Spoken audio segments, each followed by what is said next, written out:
yes. Good morning, one and all. How you be? Happy Friday, ladies and gentlemen, and to you, what an unbelievable special show we have got going on here today, ladies and gentlemen. I am nowhere near enough of a wordsmith, as you know, to capture how excited I am about, or about, as they say north of the border, of today's show. We have got a tremendously full docket today. The barrel is overflowing, the trough is overflowing. There is enough for everybody. Socialist utopia everywhere today. Everybody can have everything they want on our show. Oh my goodness, we're starting off 10:45. We've got both coaches of both organizations calling in at the same time.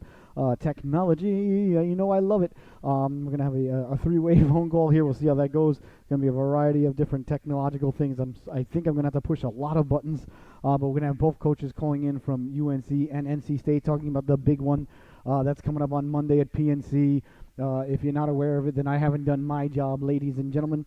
And but first and foremost, welcome to Glenda. Happy Friday. Welcome to Glenda. I am your host, Scotty Bonner.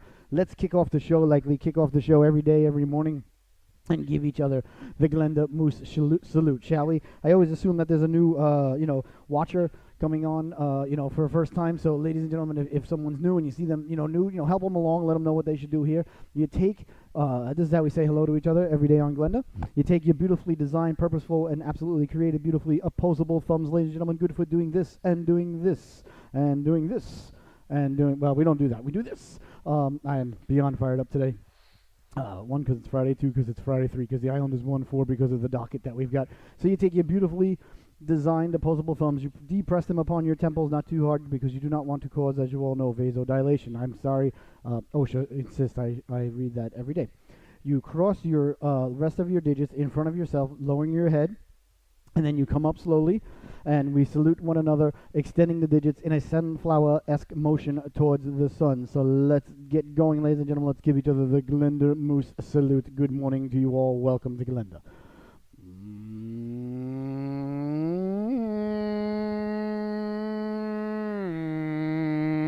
And there it is. We are now officially underway, ladies and gentlemen. So like I said, 10:45.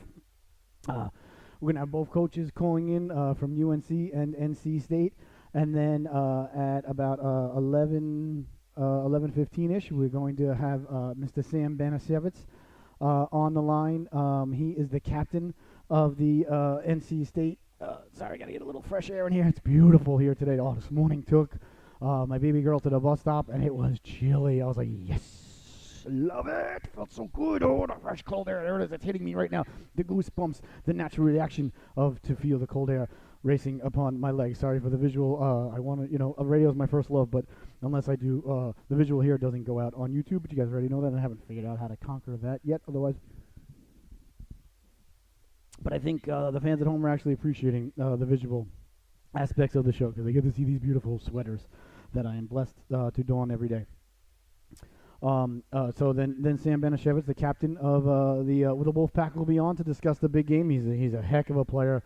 Really like him. Really nice guy off the ice, and he's a fellow redhead, so he knows about the oppression that him and I go through on a daily basis. And how we fight and we overcome and we fight for the equality of redheads all throughout the land, here and north and down in Mexico, although not as many redheads down in Mexico, which they are actually way more oppressed than people think, and it's something that needs to bring awareness, needs to be brought to, and I'm here to do it. And hopefully Sam, as a fellow redhead, we'll jump on board him, myself, and of course our champion right now, Andy Dalton, out there doing a fantastic job. And then the commissioner, the sheriff himself of the ACC hockey division, or conference, I guess we should say, Mr. Mike Wally. He'll be on the line later on in the show, about 11:30, 11:45.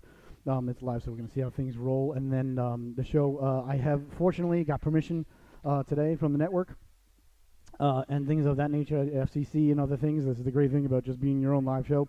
We're going to extend it a little bit longer probably today, because it's a Friday. We've got a lot to get into. The Red Sox are in the World Series. Hockey went on last night. A lot of hockey marched on last night. The Toronto Maple Leafs and, Pajama Boy didn't score a goal last night.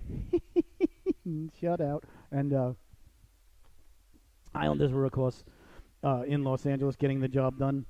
My boy Matty Martin burying the biscuit for the second time. this season to prove that the first one was no fluke. So I'm ecstatic about that. That was on late, so I get a little sleep deprivation. But as you know, I love the late night games. And then of course we have the Broncos debacle, and I'm ecstatic today myself and Sophie. Went 2-0 last night on our locks. You're welcome. Told you to take the Broncos 2 days ago when they were even at Pick'em. If you would have not listened and taken them yesterday, they were given 2, which would have made a big difference since they won 35,000 to nothing. But anyway, still, my advice was sound. So Sophie and I finally got off the old Schneider there, and so we got our locks correct. And tonight's her show. Excited to be doing that with her. I think we're going to do it about 9:30 tonight. Sophia's Sports and Toy Emporium, which is, of course, when my 8-year-old daughter gets to cash in her winnings, from the week and go toy shopping and then open the toys and do a toy review for everybody, which, I think is just, something very special. A lot of people have been tuning in and thoroughly enjoying it, and very excited to do that with her tonight. Of course, Sunday on the docket is going to be the Keep It In the Family football show with Uncle Nonos and myself. Of course, he's very excited as a Bronco fan, and as he should be, and as I saw it coming, as I pontificated and predicted to you would happen, and it did happen. The Broncos were going to, absolutely mop the floor with the Cardinals last night, as they did. I told you the Broncos are not as bad as people think they are. Two of their losses there, in that I think they lost 4 in a row. Had come to the Rams and the Chiefs. So the Jet debacle, that wasn't a good one, but you don't mind that. Thirsty today, ladies and gentlemen. My goodness. So excited about that. Excited to talk. The upcoming NFL. Most excited though to talk about today the big one coming up at PNC on Monday night, 7 p.m. Ladies and gentlemen. UNC and NC State going out at the backyard brawl. These games get about 8,000 to 9,000 on hand. Last game got over 8,000. So beyond excited about that. Beyond excited to be able to be there. Call it for you if you can't make it out to PNC Arena or you don't live in the area, because I realize the internet does go pretty far. And or if you're on of course the International Space Station, you can't come down for the game. We understand. You guys are really the only ones who really the 7 of you who really have an excuse not to be there. Anyone else who has the means. Financially and timely, really should be there, and there's no excuse. But especially if you live in the Triangle and you got kids that play hockey, or if you're from anywhere the colder regions of people that have come down here to escape the overburdened hand of the government or the weather or traffic, and move down here for a variety of reasons. You should. Be at PNC, just a $5 American dollar donation, at the door. Donations full, and that boy good, and the free parking and the concession stands are open, which is actually a story because they didn't open the concession stands the first time they played at PNC, but that's another story for another time. So I am beyond fired up about that. Like I said, the Red Sox are in the World Series. So much going on, too much going on, Mr. Bettman. LeBron started his career out in LA last night, and they lost, but I don't know. Everybody's like, it's all right. They lost. It takes time, chemistry, this and that, blah blah. I'm a much more of a simplistic type of guy. Did you win? Did you lose? You lost. All right. Well, that's unfortunate. That sucks. That sucks for for you. As far as I'm concerned, it's real simple. You didn't win. Up in Portland, but I guess there's more to it, and I understand as a Patriot fan, sometimes a loss early in the season isn't a big deal, and I'm sure the first opening loss isn't a big deal, and but everybody's all excited about LeBron making his debut out in LA. I'm sure the league is excited. I'm sure the networks are excited, because now you've got Boston, excellent at the top of their game, huge market. In the East, and in the West, you still got, obviously Golden State, Houston, 2 huge markets, and then there's no bigger market in basketball than the Lakers. There's the Lakers in basketball, the Cowboys in football, the Yankees in baseball, LA Galaxy, I guess, in the Major League Soccer. A big fan of Zlatan. I saw Zlatan last night drop the puck for the Iona Kings game. If you guys don't know, this Zlatan character, look him up. Phenomenal soccer player, but he's just an hysterical, my kind of man. Refers to himself in the third term, always refers to himself as Zlatan, but if my name was Zlatan, I wouldn't refer to myself as anything but Zlatan. As a matter of fact, I may start calling myself Zlatan. I'll have to check with the wife and kids, see how they feel about that. But I don't think that it should be a problem. Actually, the next, whenever we get a whenever we get another pet, maybe a turtle, the boy wants a turtle. We'll see if he keeps his grades up, or maybe some sort of angel fighting killifish that you can't put in with another male. I think I'm going to name my next pet. That has to go into a tank. Zlatan. If we were going to have more children, I'm too old now. I'm 45. To go down that road again, I couldn't imagine packing up and doing all that again and again. To start all over again. But I would definitely propose to the wife that whether if it's a boy, Zlatan. If it's a girl, it's Latina, or I guess just Latina. Yeah, that'd be about it. He came out, dropped the puck last night, and then kicked the soccer ball into the stands. This guy's fantastic. He's just he scored like his 500th goal in professional soccer, which I didn't even know was possible in soccer. That's a lot of goals. Leading the MLS in soccer, and I know you're like, oh, Scotty, we're going to talk about soccer all day today. If I want to, we will, but we're not. But I just love the guy. I love his personality. Love his persona, his ego, his aura. And I was happy to see him at the game last night. And I just want to say something. The Islanders will want to know when Zlatan drops the puck. Math is math, ladies and gentlemen. Math is math. And you know me, I love math. And there's some math going on this weekend. Rams giving 10. On the road in San Francisco. And if you're a fan of the show, and I want to thank you if you are, to the millions and millions of fans around this great frisbee we call Earth. And of course, every day we give a big shout out to the astronauts, cosmonauts, and whatever not circling the globe on the International Space Station that the United States pays for. Big fans of the show. You know that if a NFL home team is receiving or is underdogs by more than 6.5, then they cover 85% of the time. Last 2 weeks, it's happened 2 times, both with the Rams. Tells you how good the Rams are.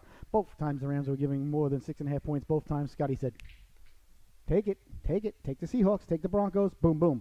2 for 2 on that. So we're gonna have to go with the Niners, but that's never my lock because that's a mathematical thing. So I don't feel like I've done anything special there. You can't even think about that. I would even say to give that out when the Patriots are on the road, giving more than 6.5, and it'll happen sometime. I guarantee you this year with the Patriots, where they'll be on the road, at Arizona or something, some horrible organization this season, and they'll be given more than 6.5, and you got to take the other team. It's just a mathematical thing. I don't argue with math. I love math, but math is smarter than me. So when math says if a home dog in the NFL is getting 6.5 points or more, they cover 85% of the time. Listen, I'm all for New England winning the game, by 6, and myself making a few extra shekels on the side, because of it. And everybody wins, New England wins, they're happy, I'm happy, Bill's happy, Brady's happy, Mr. Kraft is happy, Gronk, he's happy anyway, but he's happier if we win. And then, then I get a couple extra shekels. I put 50 cents on the game,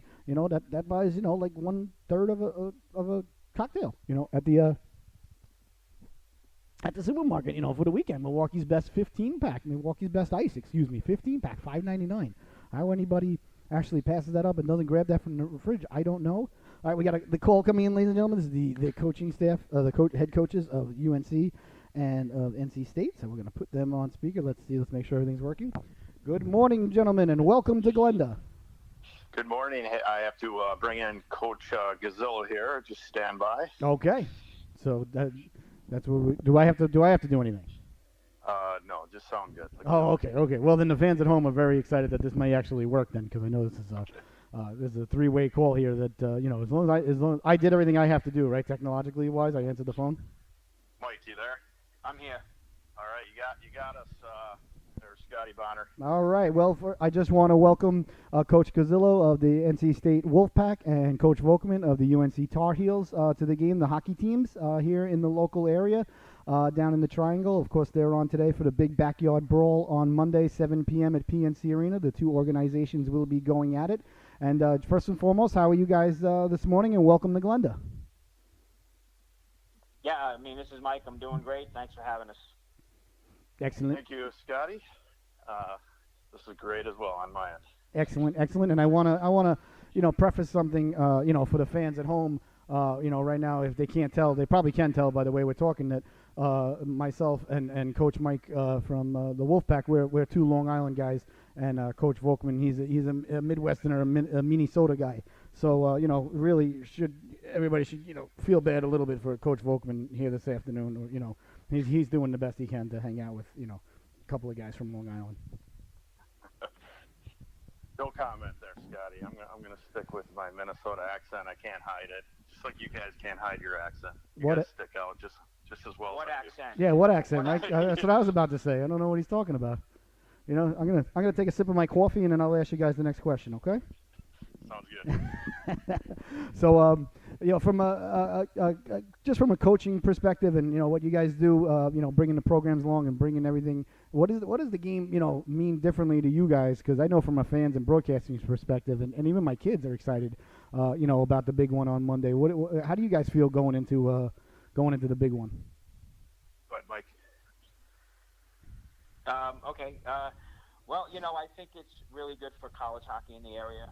I know a lot of the youth hockey teams come to watch it. I know guys that have played or are playing for me that were past spectators at the backyard brawls have said how cool it is to, now be part of it. It's a great atmosphere for the kids. Me, it's just going out, watching them have a good time in a setting that not a lot of people get to play in. And it's an old rivalry, whether you're from this area or not. It doesn't take much to get into it, and it's just an exciting night for us.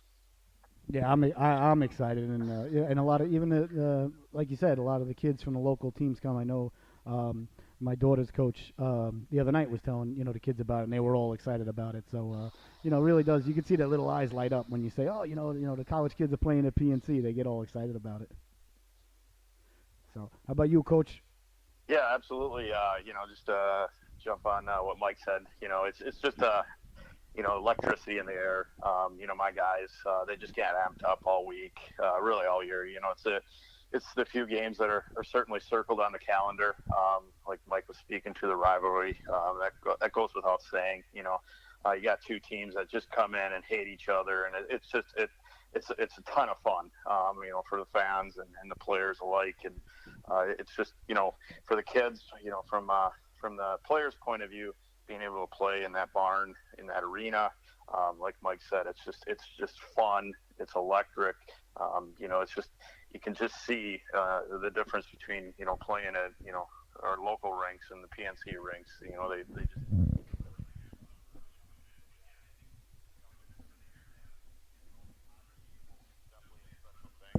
Like Mike was alluding to, and for me, I really look at it as it gives these future players that are looking to play college hockey, juniors, following their midget and high school programs here, and it gives them a place that they can consider and go to and walk into a NC State and play and play in front of a crowd like this, or go to UNC or Duke. There's local teams in the area that it'd be great to extend your career at this level, and the talent. I'm sure Michael will say the same thing. How I feel about this. I mean, the talent level is definitely growing each year, and that's partly due to moving these games to PNC Arena. Yeah, I think it's a real big deal and a real big recruiting tool for both of you guys. That and coming from all three of us coming from cold weather areas and states. The weather down here, it's a lot nicer to bring a 17-year-old senior down here in April and just walk around and say, well, do you want to go here or do you want to go be walking around somewhere in east way up north in New Hampshire or something like that. Not to disparage the good people of the state of New Hampshire, but it's nicer down here weather-wise anyway, without question. I think it's and you get to play in these games, and then I think everybody who comes out to these games for the first time is really shocked at the electricity and at the atmosphere. The bands are there, and at just the sheer size of the crowd. For two teams that and I know.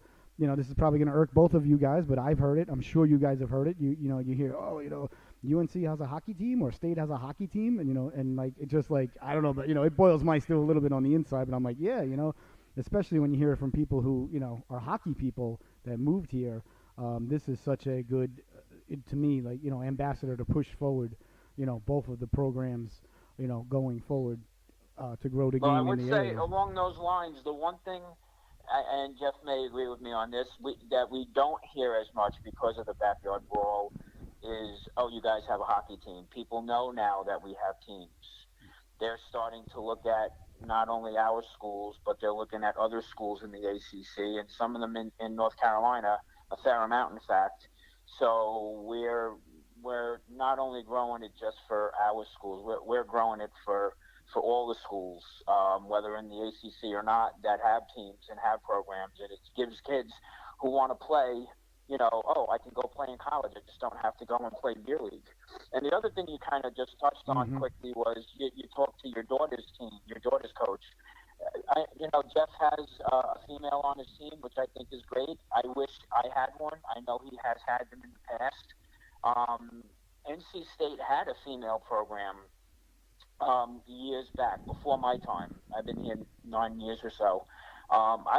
With all the female players and the growth of girls hockey, I would really like to see, maybe a girls team at some point where they can compete with some of the other schools. I think that'd be great for the sport. Oh, I mean, personally speaking, from a guy who's got a little daughter on the junior canes, and I know Coach Jeff, you got two little girls. There would be nothing that would please me more than if these two organizations and Duke and everything else down here had a women's team, to go along with the men's team. That would be it would be phenomenal. And I have stated too that I feel that with the Mr. Dundon, the new ownership, that we should get a professional women's team down here, to coincide, grow with the growing, NWHL. There's a couple of girls, I'm sure you guys, know them down here that play in the league that are from right here, that play on the Buttes and play on the Buffalo Pride, and the girls programs down here are phenomenal. They're just I can't say enough good things about them. They're awesome. Yeah, no question. It's an absolute pleasure having Jess on the team, and I think there'll come a time and a day here, probably sooner than later, where this momentum builds up, and you're going to get someone kind of lead the charge and start the organizations, the women's organizations in each respective school. So, absolutely, they deserve to have that down here, and it just helps the overall growth of hockey. So let me ask you guys a question, and you may deny it or you may not, but that's fine. A big game like this, everybody's a little bit on edge. I had spoken with John Beeson yesterday of the Tar Heels coach, and he said, yeah, before the game, yeah, we look up, we see the crowd, the heart's going a little bit faster. You got the butterflies the first shift. Of course, it goes away after the first hit or the first shift, but they're amped up for it, and rightfully so. It's awesome. Do you guys ever try to talk with the officials before the game a little bit before and say, hey, guys, how about we let a few things go early on so we don't get so, ticky-tack? I don't know if that's something you guys want to comment on, or because as a fan and as a broadcaster, I love to see 5-on-5, at the college level and at the NHL level. And I get very, very frustrated when, little ticky-tack things are called and, it's 10 minutes into the game and you've played 5-on-5 for 37 seconds. Is it something that you guys would actually address with the official directly, or how does it, because I've never coached, anywhere near this sort of level, because I wouldn't be able to keep my mouth shut. Jeff, I'll let you handle this one initially. Sounds good. I know, and if I'm putting you guys on the spot, you could say no comment or plead the fifth. It's always a fun subject. No, absolutely. I understand. No, I can tell you this much, that the coaches, always are trying to work with the refs. The philosophy, the goal in mind is definitely 5-on-5, and that's definitely our goal. Now you've got a game coming in front of a lot of fans, a lot going on externally, and it puts a lot of pressure on the players and the refs and the coaches. Makes it more fun. Our game is going to be a little more physical probably than others. Guys are the game's going to be a little more emotional. You look across, you see the black and the red, and over here, they hate the Tar Heel blue. And but I think, just from a 30,000 foot view here, we've been working with the refs, and they agree as well. we're trying to find some consistency in the game, and it falls on us as well as coaches, on controlling our players and the emotions and the discipline. But we're definitely looking for a 5-on-5 game.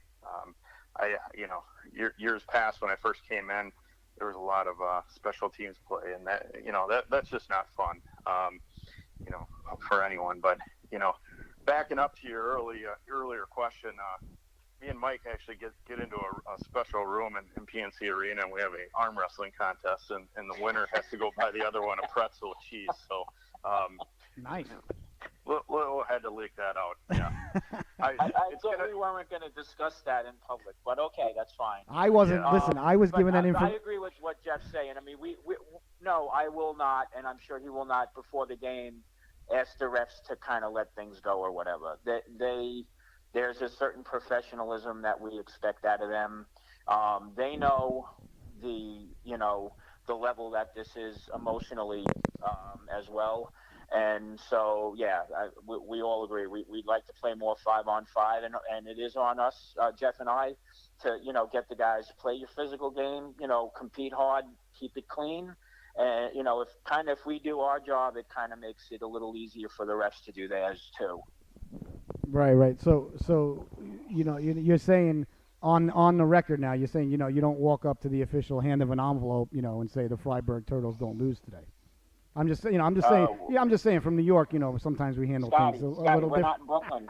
We're not in Brooklyn anymore, brother. Well, listen, cash is king. It's accepted, down here, and so we, just being, a couple of New York guys, we tend to handle things, a little differently from time to time, That's highly irregular. I was a little worried when Coach Gazzillo first introduced me to someone in the area, and he said friend of ours instead of friend of mine. So I had to be careful with that one. Another thing I didn't think we were going to make public. Thank you. We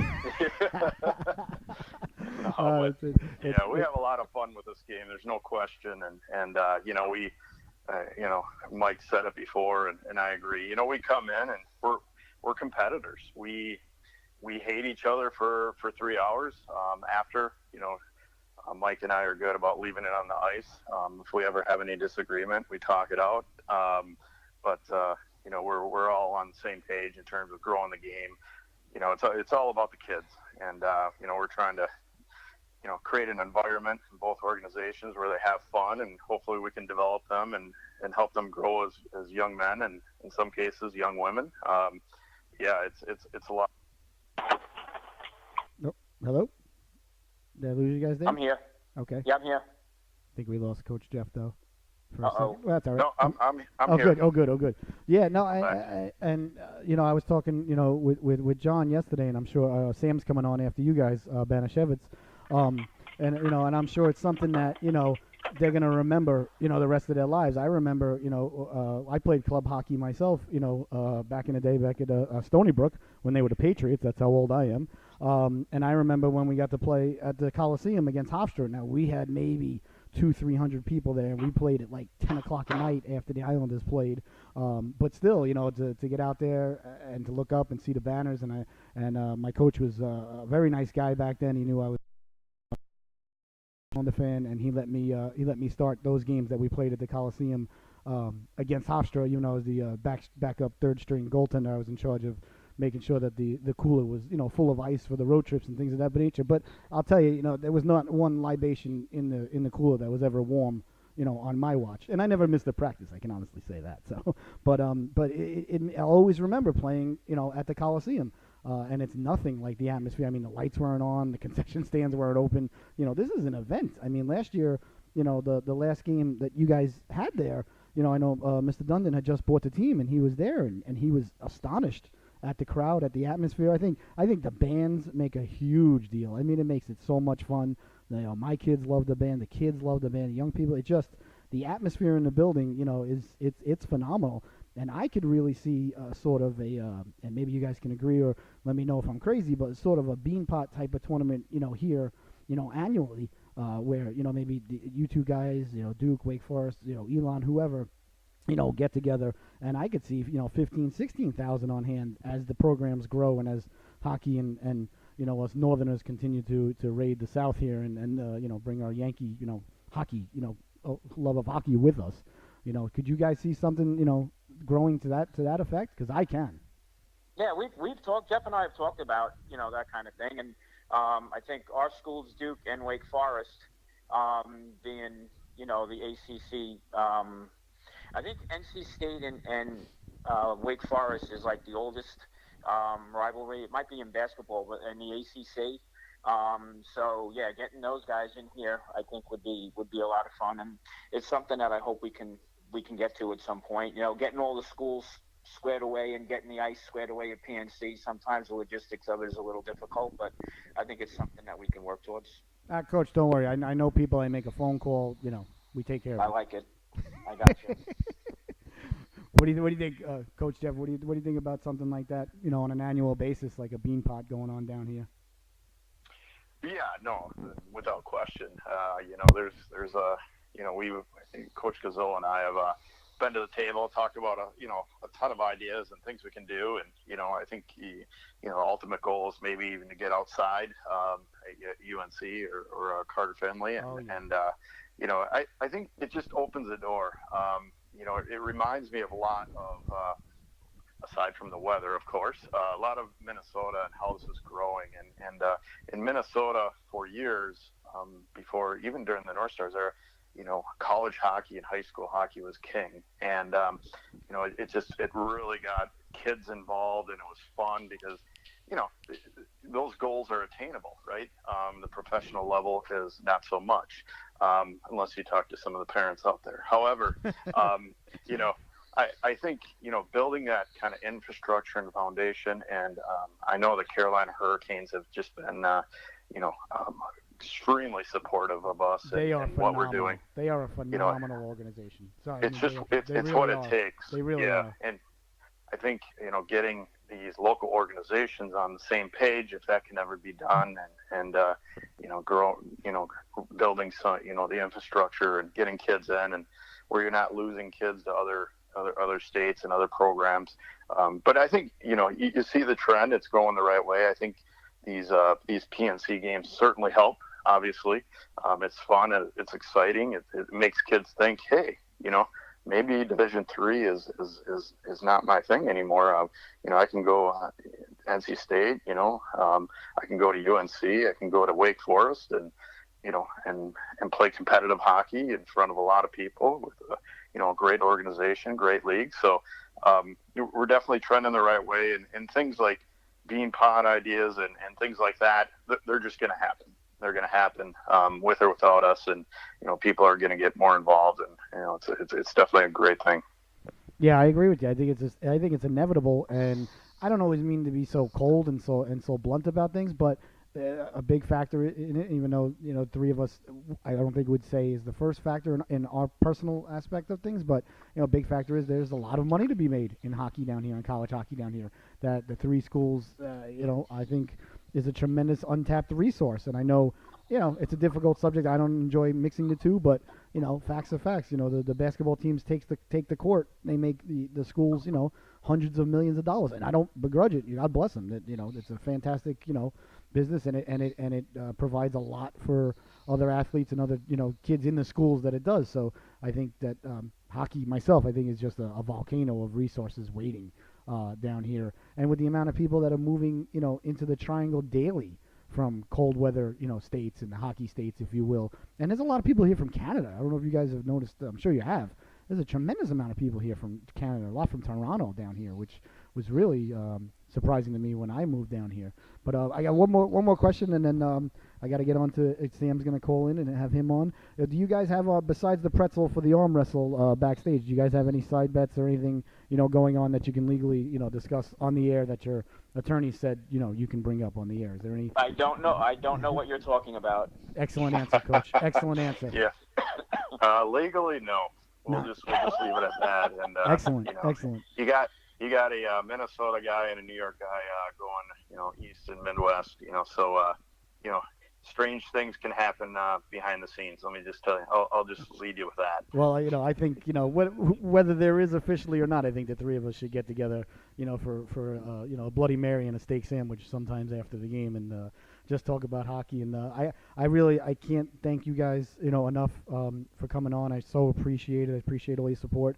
I'm excited about Monday. I'm looking forward to it. It's going to be it's just the game of the year every year. And what you guys have done, for the two programs and the kids down here is just it's phenomenal. And from a dad's perspective of I got two little kids, in the programs down here. It's just who I don't if they're good enough to play at any sort of level in college, I'd much rather them play around the block than go somewhere and be away from home. I'm trying to keep them as close to home forever as long as I can. Now, you say that now because they're young. When they get older, you'll change your tune. I don't know. I'm a softie. I don't know. I don't think I will. I am the biggest softie with that, especially my son. The girl I could see being okay on her own. The boy, he needs to be close. But thank you guys so much. You guys are awesome. I am so looking forward to Monday night, and I know that the boys and girls out there are going to give us a good show. Thank you, sir. Yeah, thank you for doing it. I appreciate it. All right, thank you guys. Enjoy your weekend. All right, ciao, you too. All right, ladies and gentlemen, that was fantastic. That was absolutely exciting. Two good guys right there. And I enjoy, different personalities and different cultures. Of course, I, have a lot in common with Coach Gazzillo because we're both from Long Island, and Coach Volkman from Minnesota. Just a great hockey guy, and you can hear the passion that those guys have. And you got to remember, folks, when I moved down here 5 years ago, there were no games at PNC. I didn't even know that the schools had hockey teams. So really got to give a lot of credit to those guys and to the kids out there and to the schools and really I think it would be mistaken not to understand and really give a shout out, I would say, to sorry, just checking here once. Okay, want to see what time I'm supposed to call Sam. To the Hurricanes and to the Hurricanes organization and guys like Emil Hartman and Shane Willis and everybody above and beyond them, and the guys that operate and do PNC and to Wade Minter, who does the public address announcements for the game. You go to the game, you go to one of these state UNC games. It's hard to tell really the difference between that and a Hurricane game. It's done up so right now, and how far it's come in just 2 or 3 seasons. Where I went into it a little bit yesterday, but just real quick, when they had the first game there versus Duke, they were expecting 100 people there. They gave them a hard time even to have the ice. The lights weren't on. The concession stands weren't open. People were going out to get pizzas and Wendy's in between periods. And you know what? Now, looking back and looking how it's grown and where we're headed to on Monday, it just makes to the lore of the story. And like things like I love like funny background stories and things like that. Because Notre Dame last year, the Notre Dame hockey program that last year, I didn't know, found out that in the 80s they had canceled their hockey program, and a couple of kids a year or two later had gotten together and started it up again at the club level, and then Notre Dame started at the club level. Whatever went on out there, I have no idea, in Indiana, and then they got the program back to Division I, and then last year they were in, the Frozen Four. So, things like this, they do happen. It's awesome, and, hockey's a different sport. Hockey guys are different guys, and I've said it for years, and if you're a hockey guy or a hockey girl, it's all the same. It's the same infection. You fall in love with hockey at a young age, and it's just something that you can never, ever, ever get rid of, even if you tried. Not that you would ever want to. There's just something about the bond between the game and the people and the fans that I personally feel Gary Bettman always misunderstood. Although he's done a good job now marketing in his last 5 or 6 years, he's had more success than he did early on. But I always felt that, and I still feel that, he doesn't understand the bond that the game and the fans have, because I don't know if he grew up. Although he did grow up an Islander fan, so he says so. At least he's got that going for him, so he understands the torture. Although we did win last night. Barry, we're going to get into what you should do with the lineup a little bit more last night. But right now we're going to give a call to the captain and fellow redhead of the NC State Wolfpack, Mr. Sam Benishevitz. I love this kid. He's a good guy. And voice call, and let's see if we can get Mr. Sam on the line, get his thoughts on the big game. Like I said, he's the captain, and more importantly, fellow redhead. Let's see here. I feel like I'm one of those old DJs doing a crank call in the morning. Hello, did you know your wife is cheating on you? Hello? Hello, is this Mr. Sam? Yes, it is. Sam, welcome to Glenda. You are live on the air, sir. Thank you so much. How you doing today, young man? Doing good. How are you? Thanks for having me. Oh my gosh, yeah, no, I'm excited. I'm excited to have you on. I just got off the phone with Coach Gazillo and Coach Volkman were on. We were having a ball talking about Monday's Big Tilt. I'm excited to have you on right now. How are you doing on this beautiful fall day here in the Triangle? Doing great. Excellent answer. I'm excited as well. We actually got a game tonight against UNCW, so focused a little on that. But other than that, you're right. The big focus is on Monday night. Well, as you know, and you're the captain, you don't want to look past tonight. The Seahawks are always a good team. That one's home too, right? You guys are at the Iceplex tonight? Sure is. Excellent. And I'll tell you, I've been to quite a few games of your guys at the Iceplex, and that is my favorite place to see a college game down here locally. Of course, PNC's PNC, and we're here to talk about the big one, but let's talk about the little one. But that atmosphere, especially on a Friday night. It's very feels a little bit like you're in an establishment. Guys are walking in, with coolers of whatever's in their coolers, and yeah, and they're hanging out in the parking lot for a while, and there's no real place to there's a couple of bleachers in there. It's a regular rink, So people are bumping into each other, and it gets a little rowdy in there. And it's my kind of place. I enjoy it. I feel comfortable and at home, and I love the passion of the state fans down here is something I'm sure more than I do. It's phenomenal. I love the state fans. They're a rowdy, messy bunch. Good NC State crowd for sure. Yeah, they're a rowdy, messy, not so attractive bunch. And I mean that I mean that as a compliment. I mean that those are my kind of people. Absolutely. No, they always bring they're the ones that make it fun for us. We come into the Iceplex for every home game, and they're the ones that make it fun for us. Without them, it certainly wouldn't even be remotely close.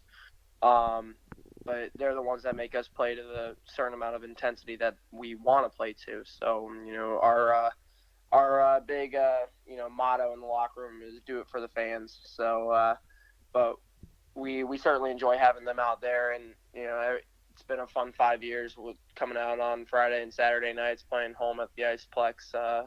It's certainly been a great time every time that they come out. Yeah, it's a lot of fun, and something a little unique about the Iceplex, is that it's an Olympic sheet of ice, which is a lot different. Even walking into it, and it's a lot colder in there. That's the coldest building that I go to.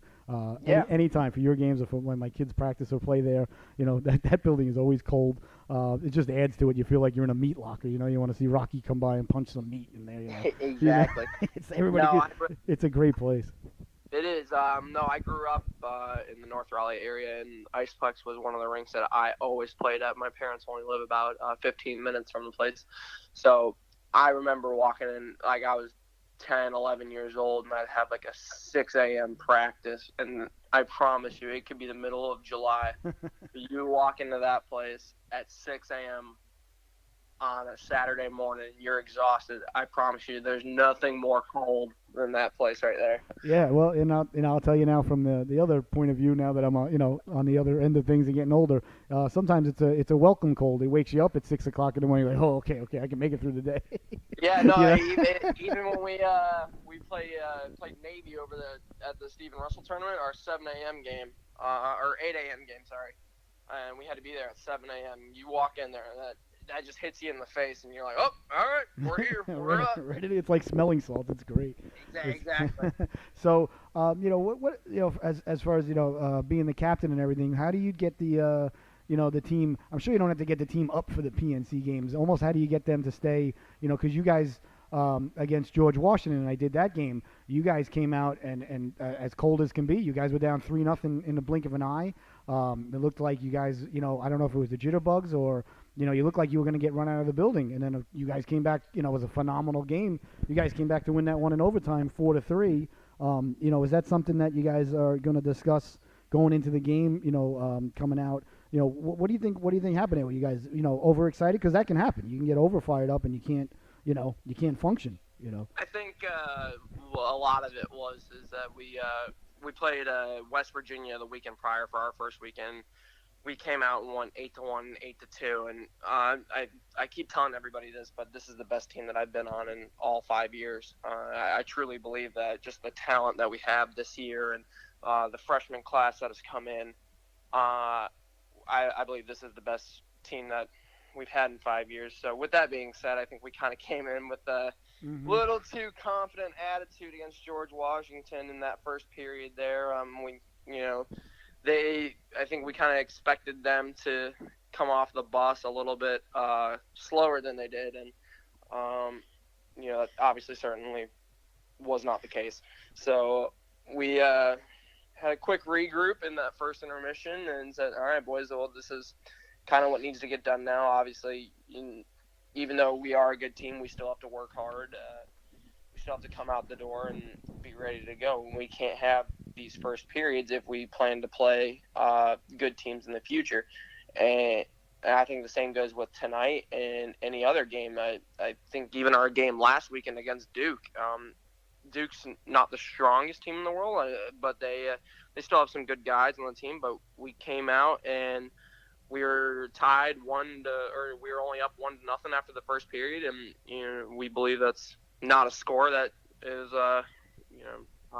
representative of what it should be. But I think our big thing is just coming out the door, making sure that we are ready to go. We're hitting bodies. We're getting pucks to the net. We're making the plays that we want to play. I think just having the overall intensity, just having the, whether there's a crowd there or not, having the atmosphere that we want to have to, make sure that we're ready to go. Whatever, doesn't matter what the other team's going to do. As long as we're playing our game, we're gonna come out and dominate. And I think that's the style of play that we try to get. And sometimes we come out a little too overconfident and it doesn't happen. But I'm glad that we regrouped in that game against George Washington. Yeah, that was a phenomenal comeback. And as an old former goaltender, I always am a lot focused on the net mining, and I felt that. Your goaltender looked like early on he was just having one of those nights where you could be Patrick Roy, and there's just nights where you just fight off every shot and you feel like you can't stop a beach ball, and then all of a sudden the rest of the game after the third goal he was your best player. He was the number one star. It was phenomenal. It was like Absolutely. it was a complete and a lot of credit to him. That's not easy to do in between the years. Even if you got all the ability in the world, to let in a couple early goals, be down 3-0 at home, PNC, and things like that, and then he was just he stood on his head. It was like, wow, it was like Dr. Jekyll and and Mr. Roy. Yeah, no, you're absolutely right. Goaltending is a big part of it, and we've been very blessed to have Joey for the last 4 years. You're right. He didn't come out and have the greatest first period, and he knows that. He's the first one to admit it. Oh yeah, he'll tell you. But sure. at the same time, we didn't help him at all. Defensively, we looked. I think they had 2 or all 3 of their goals came on the power play, so discipline came into a factor, and maybe our PK wasn't working the best in the first period there if we're giving up 100% of the power play goals. So obviously we didn't give him any help, but he came back after that first intermission and lights out. Just, you're right, first star, was ready to go. And I think after that, the rest of the team was ready to go too. I think we kind of rallied behind him after he made a few big saves, and we just came back, and Joey kind of led the way. Yeah, he made. I remember when you guys made it 3-1, and then the next couple of shifts after that, because as you know, when you score a goal, the next shift is always the most vulnerable to let up a goal. I just remember him, made a couple of dazzling stops, and I remember saying it during the broadcast. I'm like, if they come back here, because now it's only a 2-goal game in the second period, that's not, insurmountable by any means. Obviously, you guys came back to win. I was like, remember these saves, because if it goes, you crawl back, you make it 3-1, and all of a sudden it's 4-1. It's very demoralizing. And he made some big saves when it was 3-1, right after you guys made it 3-1, and then of course you guys, finished off in that brilliant. I think it was still shorthanded goal in overtime. I'm not sure if the guy was out. Riley came through and somehow snuck a breakaway out of that one, and it definitely seemed a little impossible when we were 8 seconds left or whatever it was.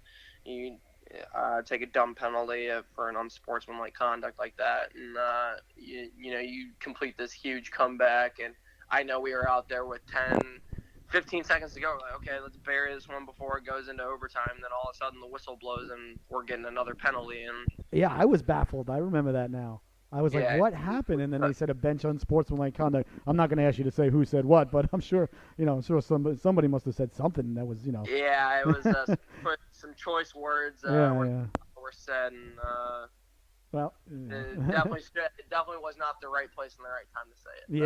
Yeah, well, I mean, it happens, and I'm sure you guys dealt with it internally, and I'll just leave it. I'll leave it there as a, out of respect for. I'm not going to ask you. It would have been a lot worse if we would have lost that game. Oh yeah, of course. I guess to that person's credit, I guess it worked out. Well, yeah, that's it's always winning fixes everything. It even fixes bad penalties. So that's right. That's good. But I got to ask you a very important question here. One person to another here.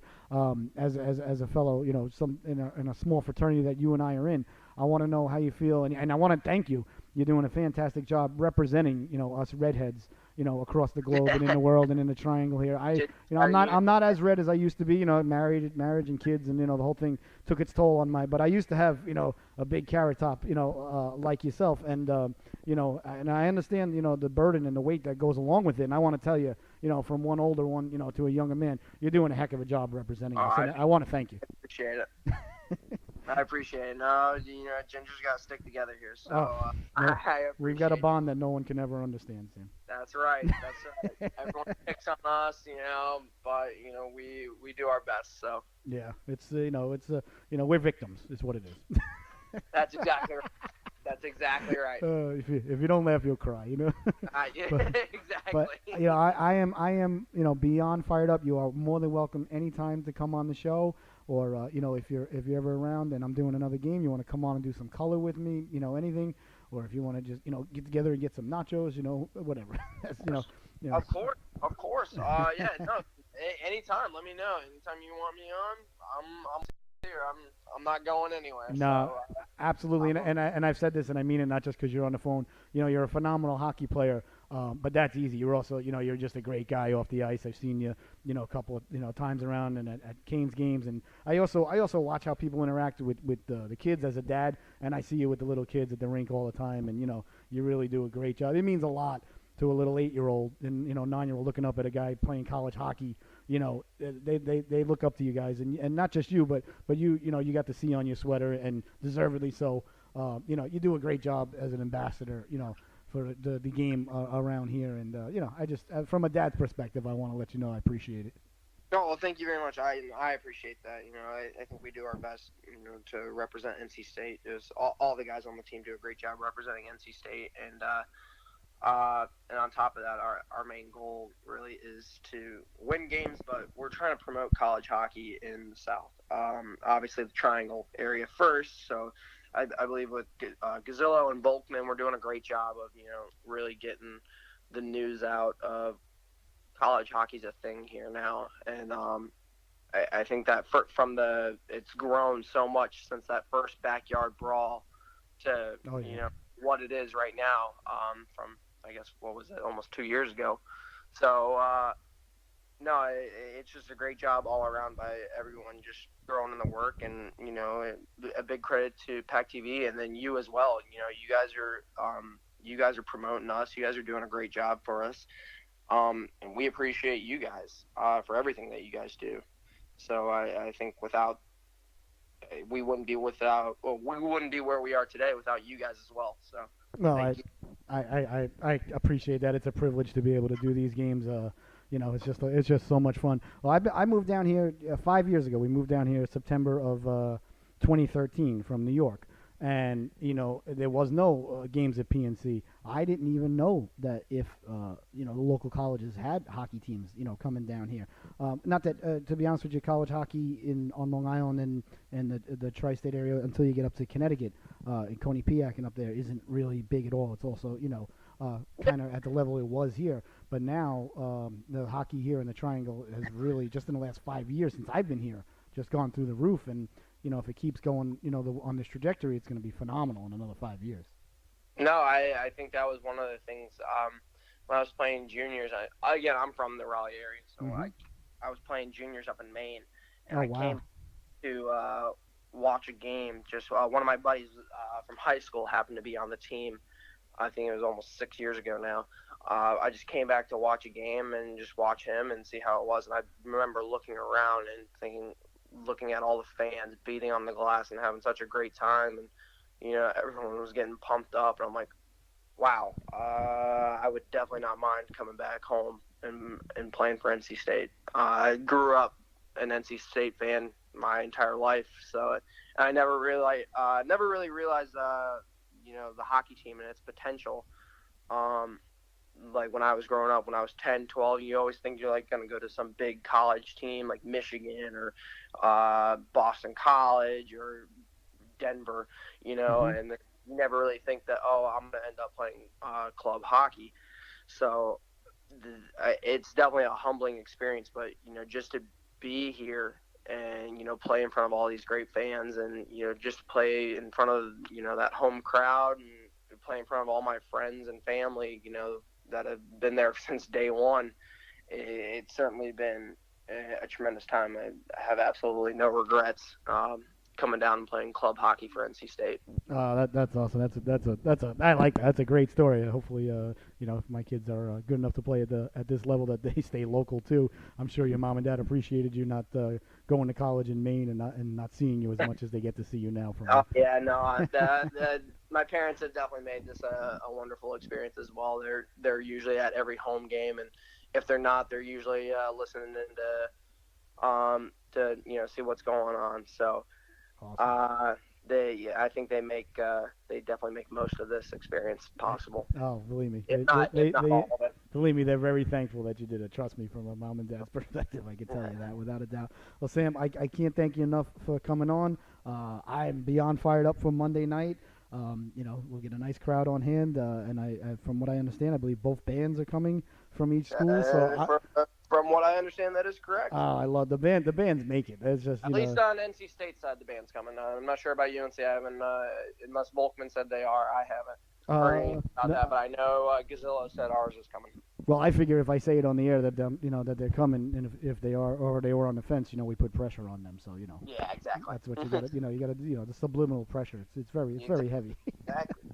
See, you got to make sure they show up. Yeah, so. That's it. See, as a fellow redhead, you understand, what I'm talking about there. Well, Sam, honestly, I thank you so much for coming on. We'll be in touch. I'm sure I'll see you Monday night, and I'm looking forward to it. I can't wait.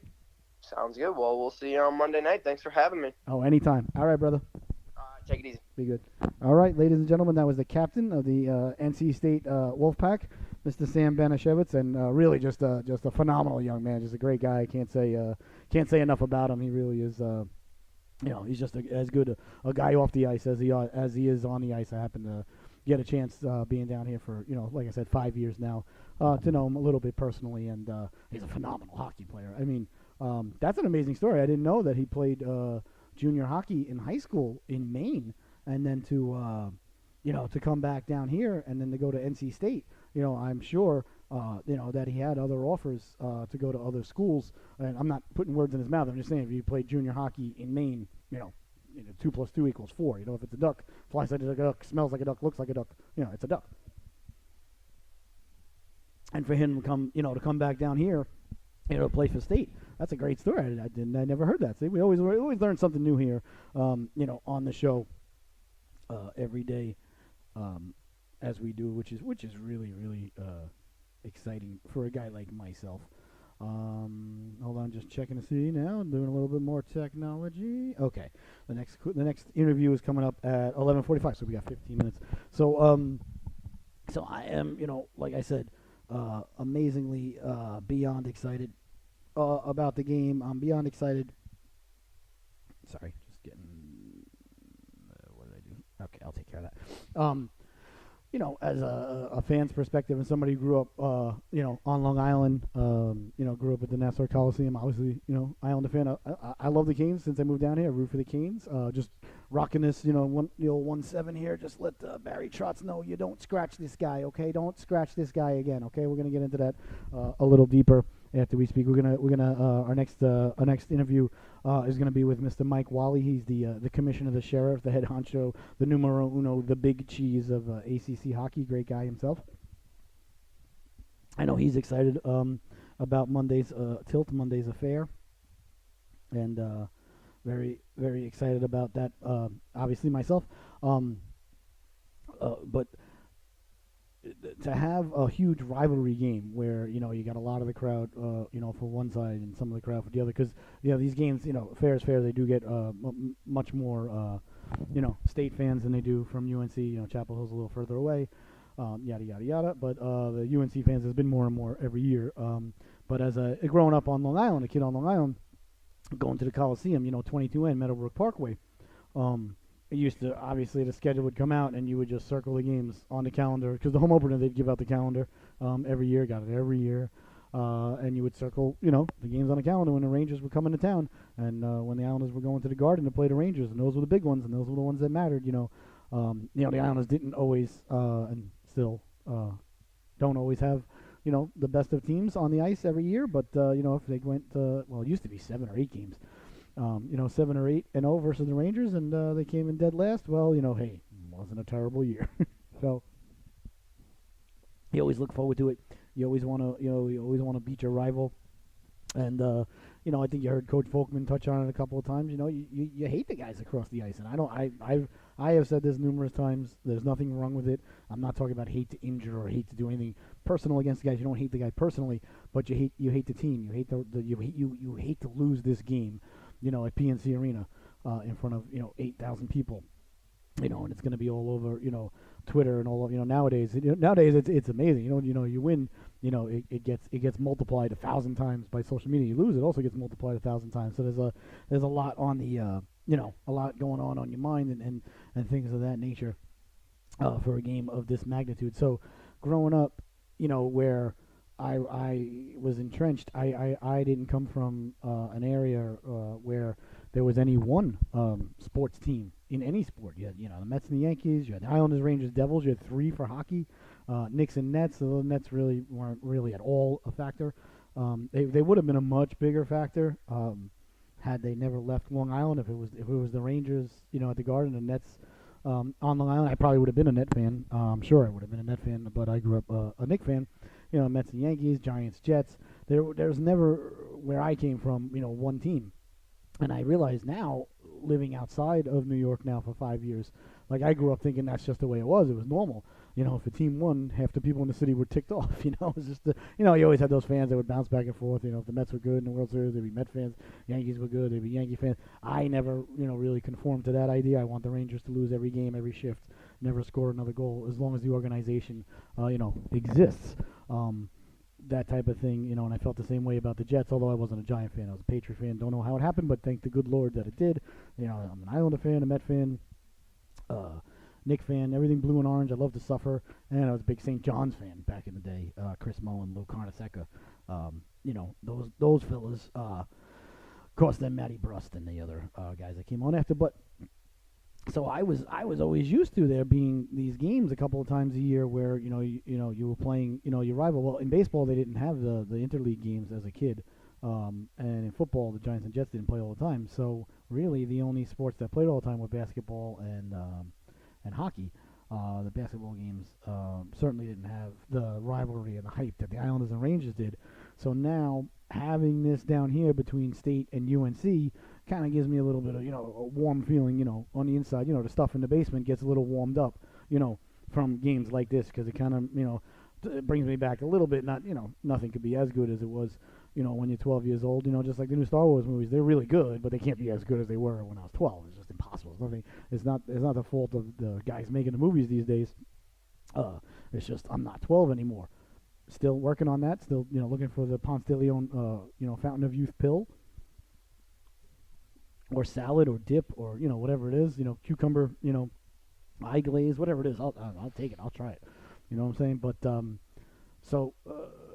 But this gives me a little bit of taste of what that was, and if it can grow, and and it is growing, and continue to grow, then people will get really fired up about these games, and sooner or later, 5 years from now, we're going to be talking about State and UNC playing a game at PNC in front of 15,000 people, and State and UNC and Duke having arenas on campus that hold 3,000 or 4,000 for their on-campus games, and then the big games, and the Tobacco Road tournament and the outdoor games taking place, and Division One, for all three teams, men's and women's, and one of the teams going to the Frozen Four, and it's the sky is not the limit, the moon is not the limit, the stars is not the limit. I don't know how far the universe goes. I have trouble imagining that it's infinite, because it doesn't make any sense for it to be infinite in my mind.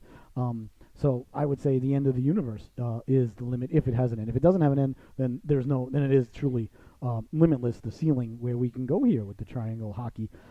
It's just a matter of somebody sitting down, with the athletic directors, and looking them square in the face and telling them, listen, the fact that you guys are not stepping up here, or it's just going to take one school. It's going to take one school to do it. Say, okay, we're going D1, and away we go, and we're going to build an arena on campus that holds 5,000 people, and off we go, and the other two will topple like dominoes, and so will Wake Forest. Although Wake Forest has got an arena right across the street from the school, so they can stay there. The Winston-Salem Annex, which the Carolina Thunderbirds play in, which is a fantastic place to go see a hockey game. You walk in there. I mean, they redid it, they painted it, they updated it, they made it very. They brought it into the 21st century. Certainly, it looks a lot better than it did 3 years ago when I first went in there. But when I first walked in there, I felt like I was like, oh my God, I'm definitely going to see, the Charlestown Chiefs take on the Long Island Ducks here tonight. I felt like I was inside the movie Slapshot, like they filmed it there. But still, even with the upgrades and everything, it's still a great place to to see a hockey game. It holds, I don't know, probably like 3,000 people there. It's a great building. So Winston-Salem, Wake Forest, rather. I'm sure would jump on board, and that they would be the four that led the way. And then there's other schools here, and then there's also other schools in the ACC, like Georgetown, Navy. Well, Navy's D1. Georgetown, Virginia Tech. It goes on and on. With teams that it would just be like dominoes would go down. Like when Richard Pryor knocked down Jackie Gleason's, like dominoes just went down. That's exactly what would happen. Down here in that effect. Once one team, has the wherewithal, or, as we say, back on Long Island, the chutzpah, to lay the foundation and say, you know what, I'm going to be a visionary here. I'm going to step out, and I'm going to be the first one, and, change the whole entire, atmosphere here in the Triangle. And once it happens, it'll be like, people will be like, oh my God, I can't even remember when it wasn't here. Mark my words. And mark my words, there's going to be 50,000 people on hand at Carter Finley one day. To watch the Tar Heels and the Wolfpack go at it. I've been saying that for years.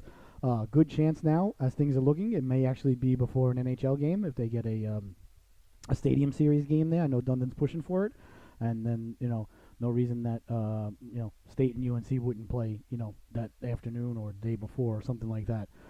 A game there, and trust me, that would draw as almost as well or as well as the NHL game. It would be a big deal. Down here. That's just my prediction, but I am a hockey prophet. I can see into the hockey future, which is nice. So, ladies and gentlemen, I want to let you know too that because of all the interviews and phone calls today, which are awesome, I'm loving this. I'm beyond excited about Monday, but today's show is going to be extended to at least 12:30 because there's just too much going on in the world of sports. For us, as a family on Glenda, not to dive into, especially on a Friday going into a huge NFL weekend, especially last night with the Broncos winning, 18 million to 2, which, by the way, I told you was going to happen. So, love to say I told you so. So you're welcome. And very happy that Sophie's lock came through last night because I was like, baby, you're down to one lock, which means you only have $3. If you lose this game, you have no money. You can't get any toys. So she's like, but can't you just give me? No, that's not the way it works. You got to win your bets. Ace Rothstein's not going to come to the toy store and buy you toys, honey. You got to pick right. You got to get them right. So tonight, because she's +2 for the week, she's got $6 to shop with. So we'll see. Tonight's show is not going to be loaded overall with a lot of toys and stuff. But I'm sure her and I can fill it in the middle. It's going to come on tonight live at 9:30. My favorite show of the week to do, Sophie's Sports and Toys Emporium, where my 8-year-old daughter takes her winnings from her gamblings during the week. She makes one lock a night with her daddy, and each lock is worth $3. And at the end, and if she scores a goal, it's worth 3 locks. Loses teeth. There's other factors. Does chores. We got to try to build her up. As a person. Because it takes a family. It does not take a village. So she's my daughter. So and on Glenda we're family. So last night, but she was down to just +1 lock. She had Tampa Bay last night. They scored the empty netter, and then, oh my God, I'm watching the game with her. I'm on one couch, she's on the other couch. Just got done watching the interview on the other channel, which was a fantastic interview. He did a great job. So I'm like, baby, if they get the goalie pulled, I'm like, if Tampa Bay scores, you cover. She's like, yay. And then she goes back to her phone watching Cookie Swirl C. And then Tampa Bay scored. I'm like, yeah, baby, all right, there's only 1 minute left as long as Detroit doesn't score. And then Detroit gets a power play. And I'm like, you got to be kidding me. You got to be kidding me. They get a power play with like 40 seconds left, and they had a real good chance in front. Didn't get the shot off, went into the corner, never got another good chance again.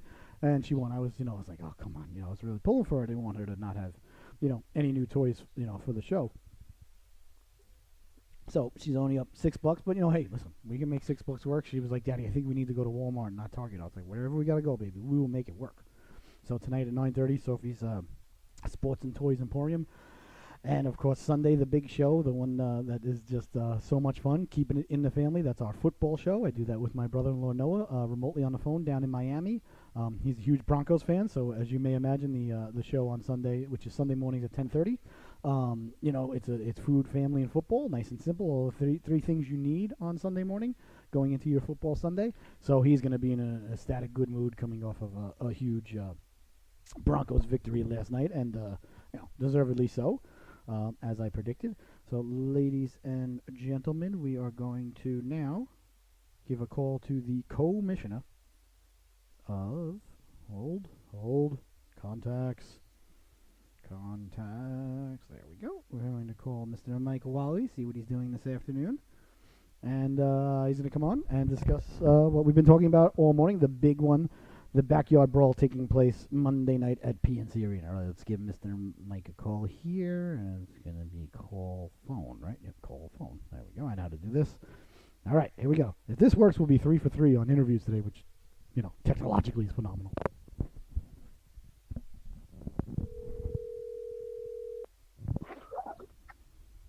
Mike here. Hey, Mike, how are you? This is Scott from Glenda Love Broadcasting. Welcome to Glenda. How are you? Yeah, good, Scott. And you? I've never been better. I want to thank you so much for coming on, giving us a couple of minutes of your time. I know you're busy, being the head honcho, the big cheese, the commissioner of the ACC. How's everything today? And we're all excited down here. I just got off the phone with Coach Volkman and Coach Gazzillo, and then I had Sam on from NC State. We're beyond excited about Monday's big affair at PNC Arena, and I wanted to see how you felt about it and your thoughts on the big game. Well, this is, I think, the third year that the Hurricanes barn is sponsoring a backyard brawl for us, and nothing like showcasing college hockey in the big arenas. So we're pretty excited about it. Yeah, it's gonna. Oh, I'm sorry. I'm sorry about that, but the great news too is the fans are very supportive. I mean, we get good crowds at these games, and I think it just adds an atmosphere for the players, the student athletes, of excitement that they don't get, in a normal game at their home rinks. Oh yeah, the atmosphere and the crowds, for these games is something we were touching on with everybody. It just gets the butterflies going, gets the heart going. It's last year I know that Mr. Dundon he came to the game in the springtime, and it was right after a week or two after he had bought the Hurricanes, and he couldn't believe the turnout, the atmosphere, the bands. It's a really special, fun night, and especially for the kids on the ice. It's something that I think they'll remember for the rest of their lives, and it's a lot of fun. It is, and for the student athletes of NC State and UNC, they get to do it multiple times during the year. So that's not every college club hockey team gets that opportunity. So we're fortunate to have the ACC in a geographic area of not one but two NHL franchises that are very supportive of the league.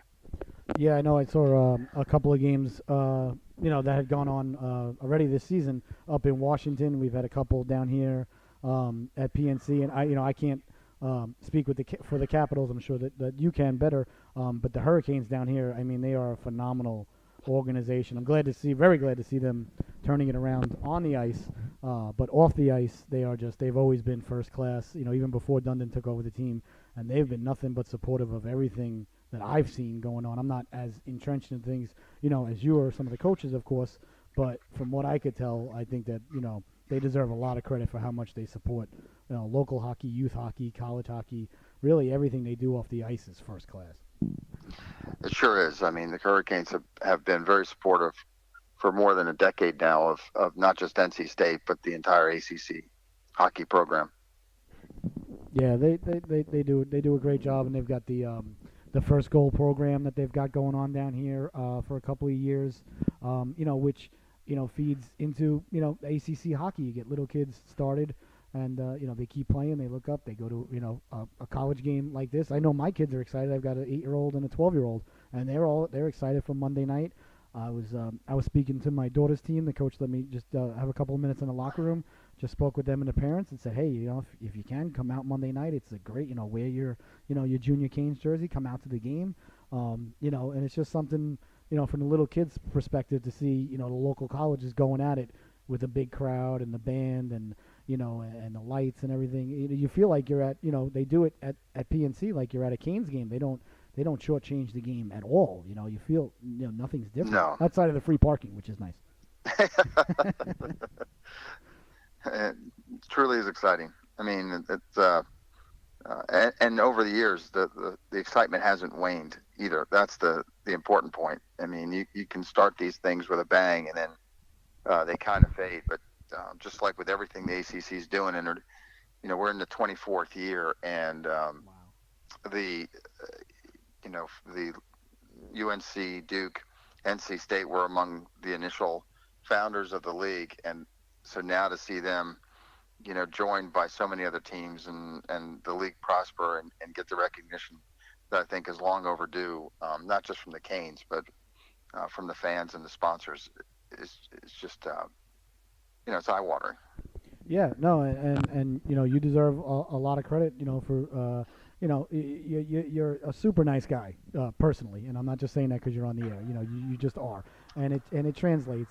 Everything comes, from the top down in every organization, and I think, I'm sure you're not gonna pat yourself on the back, but I'll do it.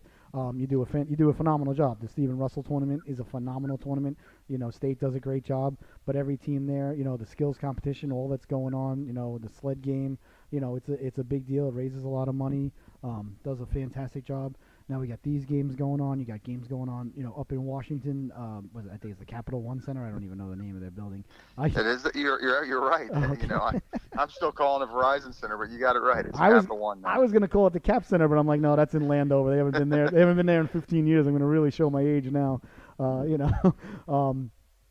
yeah. No, we're fortunate. I mean, we've had a league for I think about 19 years that was, 8 teams or under. And lately, the last 6 years have been quite explosive. The league's getting a lot of attention.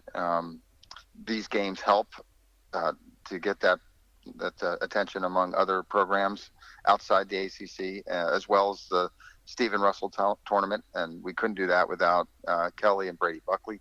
And then we're going to finally hold. It's been a push of mine for many years, and we're finally going to hold the end of season tournament over at Winston-Salem in professional minor league barn, and the Thunderbirds are hosting much as the Canes do here for Monday night's game, all 7 games in the championship. And like you said, it's going to be run by a professional organization, like it was their own game. And anything we can do to have these student athletes, perform at that next level. And as they do that, you notice throughout the league, as this league has taken off, the talent within each team has gotten much better. There are kids that were stars maybe 15 years ago that would probably be playing on the lower lines in some of these teams now. Yeah, I've been in the Triangle 5 years, so I've been, I started going, as soon as we moved down here, I wanted to go to, hockey games, and even in the last 5 years since I've been down here, moved down from New York, the level of play, I would say almost has doubled, and I don't know if that's an exaggeration, but it's a lot. it's a lot faster of a game than it was. It used to just be like there'd be one or two really good players on a team. They would kind of stick handle and you going backwards there, Mike? Yeah, yeah. Sorry. No, it's all right. No, it's great. I'm not doing that. I just rolled down the window to get some air. I'm in the car, so sorry about that. No. It's on the air. Yeah. It's all good. Oh yeah, it's the beauty of live radio and TV. I love it. It's never. A problem. I'm in my office. I'm in my car. So. I hear you.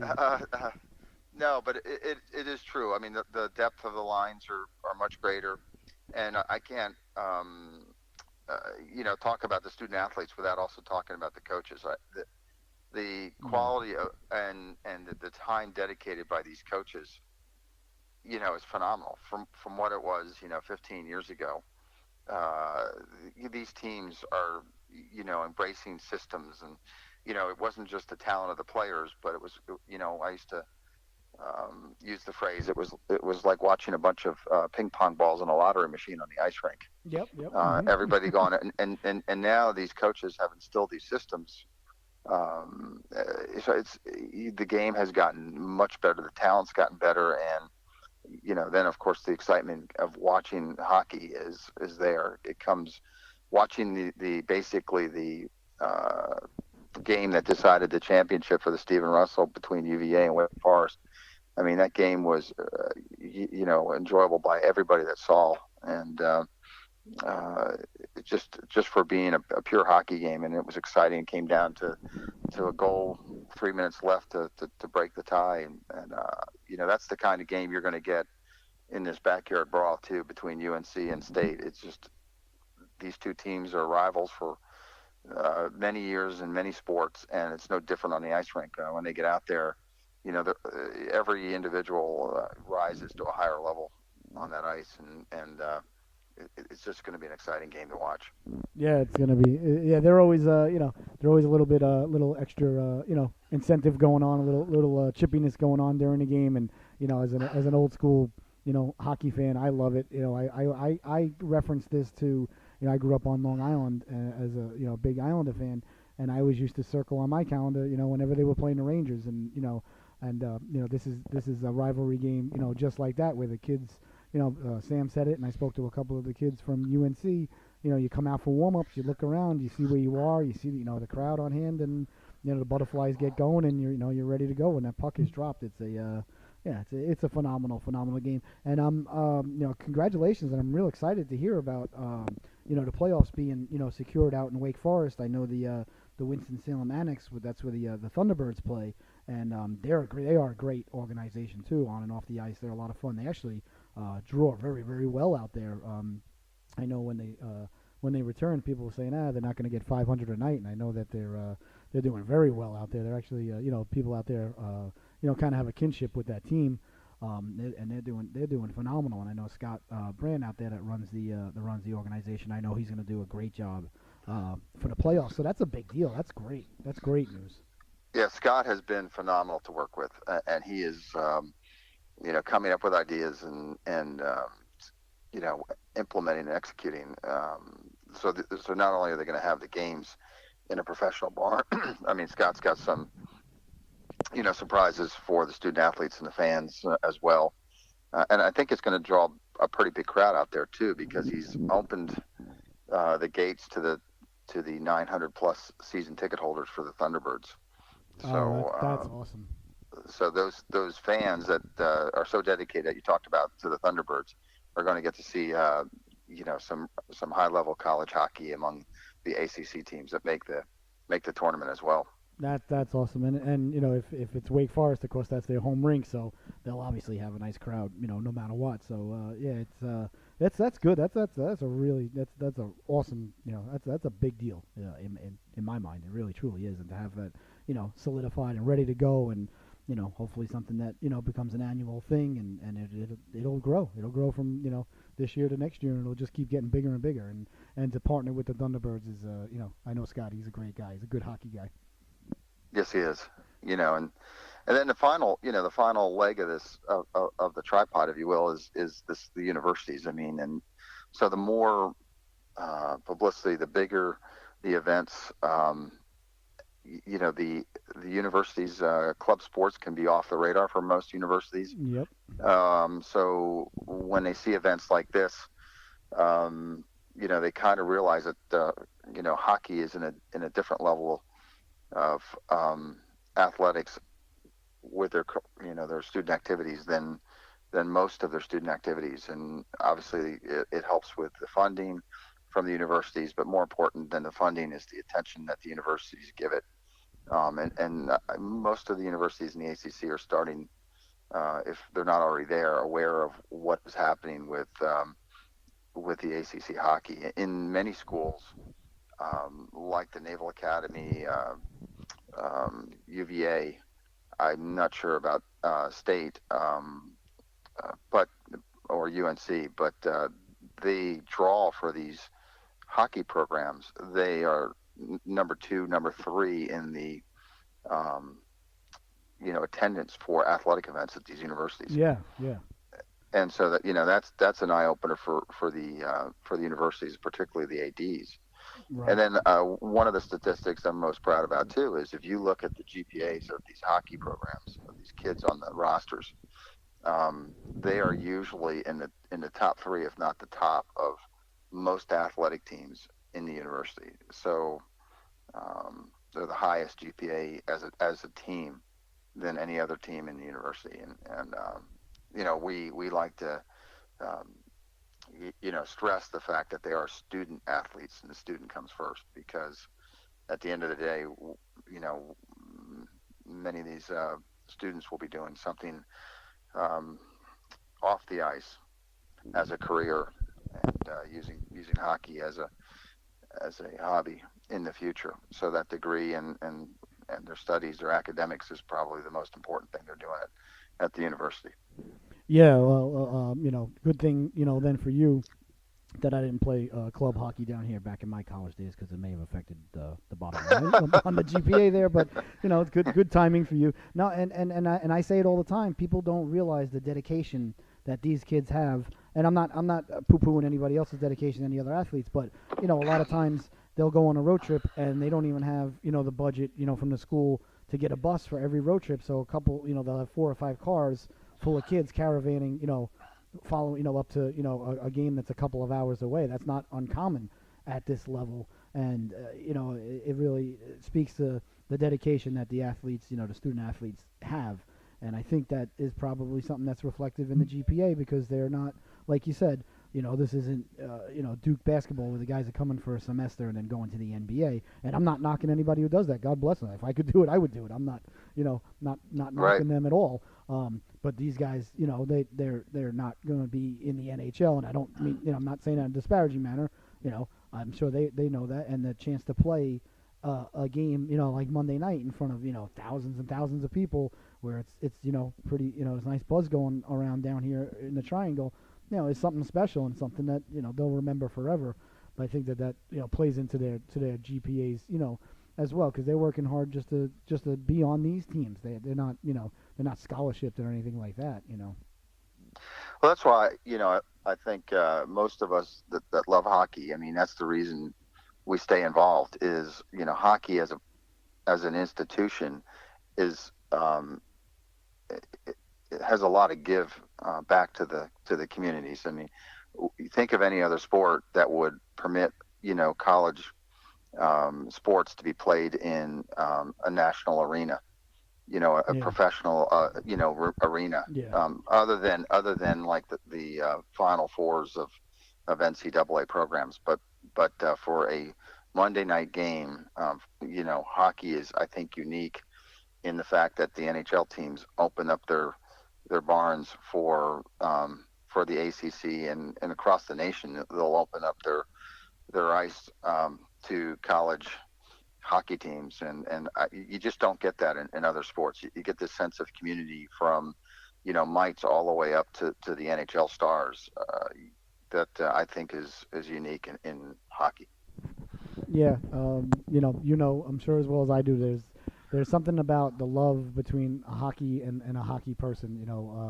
You just get that bug at whatever age when you're really young, and once you get it, not that you ever would want to, but you could never ever get rid of it. There's a bond between the game and its fans and players and anybody involved in it that it's not even I can't even there's nothing you can't even put your finger on it.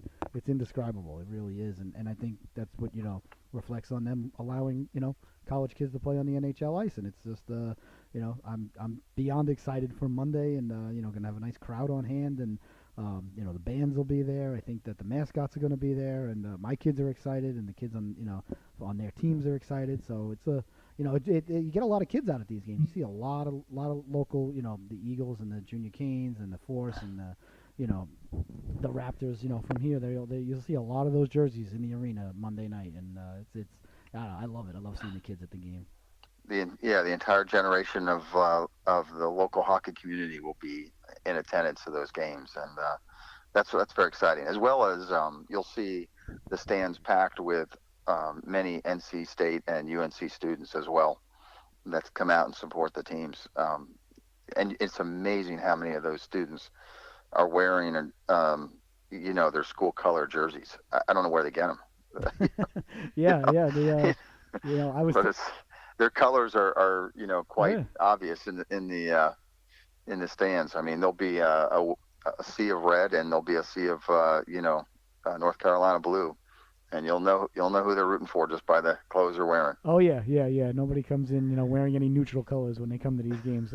It's great. I mean, it really is. It's phenomenal. It's and like you said, the great thing about it is it's still trending and growing upward. So this is the tip of the iceberg. They're gonna sooner than later there's gonna be 15,000 at one of these games, and I've been saying it for a long time. These two teams are gonna be playing at Carter Finley Stadium before it's all said and done. And I said that 3 years ago, and I know everybody laughs, but especially if the Canes get a game there, which I know Dundon's pushing for, there's no reason that the Tar Heels and the Wolfpack can't play the day before or the afternoon before. They always have other games there. They don't just have the NHL games. So, I'm just planting seeds. And the same goes with the Winter Classics. We're working hard. The Naval Academy has been played twice. This is their third year. They're going to be playing an outdoor game up in Hershey, Pennsylvania. The Bears are sponsoring it. So it's anything we can do. Those back on their college career and remember, as well as the end of season tournaments, if they get there and they are fortunate and talented enough to raise the Admirals Cup, those are the events that they'll remember from their college days. And you remember. I mean, you can still, as old as we are, we can remember. The hockey has always been, the ice rink has always been an escape from the daily routine and the chores and the stress of the university life in the classroom. Oh yeah, it's still my oasis, from life. I love going to the rink. I never ever get mad about having to go to even my kids' practice. I'm like, okay, let's go. I love it. It's just the smell of the ice when you walk in, the feel. It's just I don't know what it is. It's just there's very few places on the planet that I actually feel comfortable. The hockey rink is one of them. I don't know. It is what it is. Well, I just want to say too, lastly, we're very fortunate to have you and Jeff, come on and help us out with the broadcasting, and we enjoyed having your talents shared at the tournament. I've gotten many emails back from fans and parents, coaches, for the work that you have done at the tournament, and they all wish that you could have been at every game, which is not possible if you know how the tournament is run. Yeah. On 3 rinks and 24 games in 3 days. But we look forward to your talents being used again on Monday night and through all the PNC games, and then of course over in Winston-Salem at the end of the season. Oh well, thank you so much, and thank everybody for the kind words. It really is just a privilege to be able to do these games. My wife will tell you it's my midlife crisis, which it is. So it's for me. It's every time we get to do it. It's just a privilege. To be 45 years old and still having a chance to do something that you always want to do as a little kid. It's just it's so exciting. And then for it to grow and I can't wait for Monday night. I'm excited. I just I feel like a little kid. My heart's racing right now. Well, I'll be listening on Monday night, but then I'll be joining you for the November, I think, 19th game when for the Governor's Cup. Awesome, excellent. Yeah, Jeff will tell me about that. And then I got to get down there in person and watch that game. And like I said, I can't get down there. It's still a 4 or 5 hour drive, depending on traffic. But I can't get down there for every PNC game. But I at least make 1 or 2 a year. Excellent, excellent. Well, thank you so much for coming on. Thank you for all your support, and thank you for the job that you do. You do a phenomenal job for the whole league and for these kids. And I just really appreciate your time today, and I look forward to next time I get to see you. That'll be great. And the first one's on me. Excellent, excellent answer. All right. Well, take care, Mr. Commissioner. Thank you, sir. All right. Thank you. All right, ladies and gentlemen, that was awesome. That was the commissioner of our league, Mr. Mike Wally.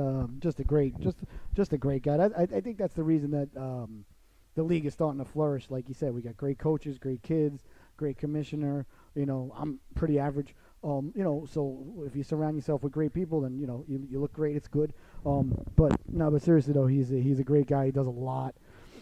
For the games, for the kids, for everybody involved. I know he's fired up for Monday. I'm fired up for Monday. You're fired up for Monday. We're fired up for Monday. The big one coming up, the Backyard Brawl. Like I said, if you live in or around the Triangle, come down. It's only $5, free parking. Bring the kids. Bring the wife. Bring everything. Bring your emotional support squirrel if you need to. All are welcome at the arena. I am exceptionally excited. I don't know how else to put it, but before Monday comes, we've got a big weekend coming up. There's a lot going on in the world of sports and professional sports. I just wanted to quickly, before we sign off here, because we're running a little bit late today, but that's all right. You don't mind that. This is bonus time for you, so you can charge me, I guess, time and a half for watching, which I really appreciate. We're gonna dive into, because I feel remiss if I don't get into this week's football that's coming up, and of course my lock of the night for tonight, because I'm on a hot streak, baby, one in a row. Woo! So, but I really want to thank both coaches, Gazzillo and Volkman, for coming on for UNC and State, and I want to thank Sam for coming on. I want to thank John Beeson for coming on yesterday, and of course the commissioner, the head honcho, the big cheese, the numero uno, Mr. Mike Wally, just coming on there just a few moments ago. So last night, of course, the Broncos took care of business out in Arizona. Arizona was wearing their black jerseys, if you saw. I like the black jerseys. I'm not against them, and they're not the type that had black for black's sake. They've had black in their uniforms, bits and pieces. But the red numbers with the red lettering. Ooh, yeah. I don't know. It was a little. My eyes didn't feel so good about that. And still, as whenever I talk about an Arizona Cardinal game, you will hear me pontificate that the cage on the helmet should be yellow. So we're just going to go down the old list here, and I'm going to give you my antlerhood of excitement. 4 antlers is as excited as I can possibly get for a tilt. 0 to, all the way down to 0, 0 being, I really don't care. If this was the only game on, I'd be flicking through the channels. Hopefully there's a Godzilla marathon on. Well, I shouldn't say that. If there was a Godzilla marathon on, it would have to be a really, really good game. Or a Patriot game at that. So the first one on the docket here, we've got the old Titans taking on the Chargers. I'm guessing that this one's in London since it's a 9:30 start. Everybody's all high on the Chargers. They're the new sweethearts, of the AFC and the NFL. The Titans coming in off of a tough loss again last week. The Chargers coming in 4-2. They've only lost to the Chiefs and the Rams. Titans coming in at 3-3.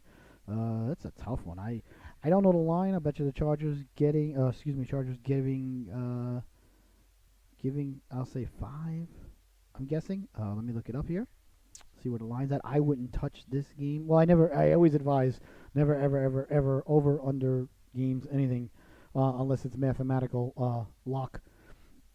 I never advise giving, wow, Chargers are giving 7. That's a lot.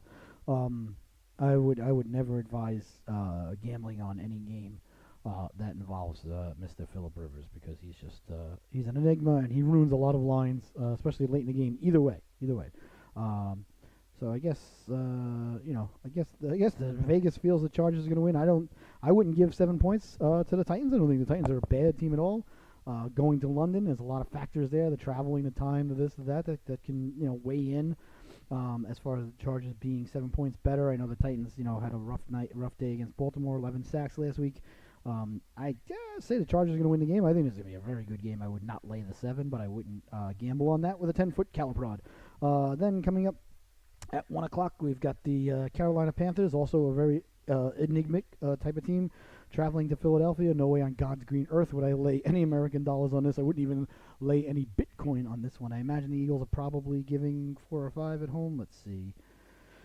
As we switch screens here, we're going to find the Eagles line here for you. Oh, look at that. Eagles are giving 4.5. You're welcome. I wouldn't touch that. What is the over-under? 45. Okay. I like the over, but I wouldn't touch that game either way. I don't know the weather in Philadelphia this weekend. That's another factor.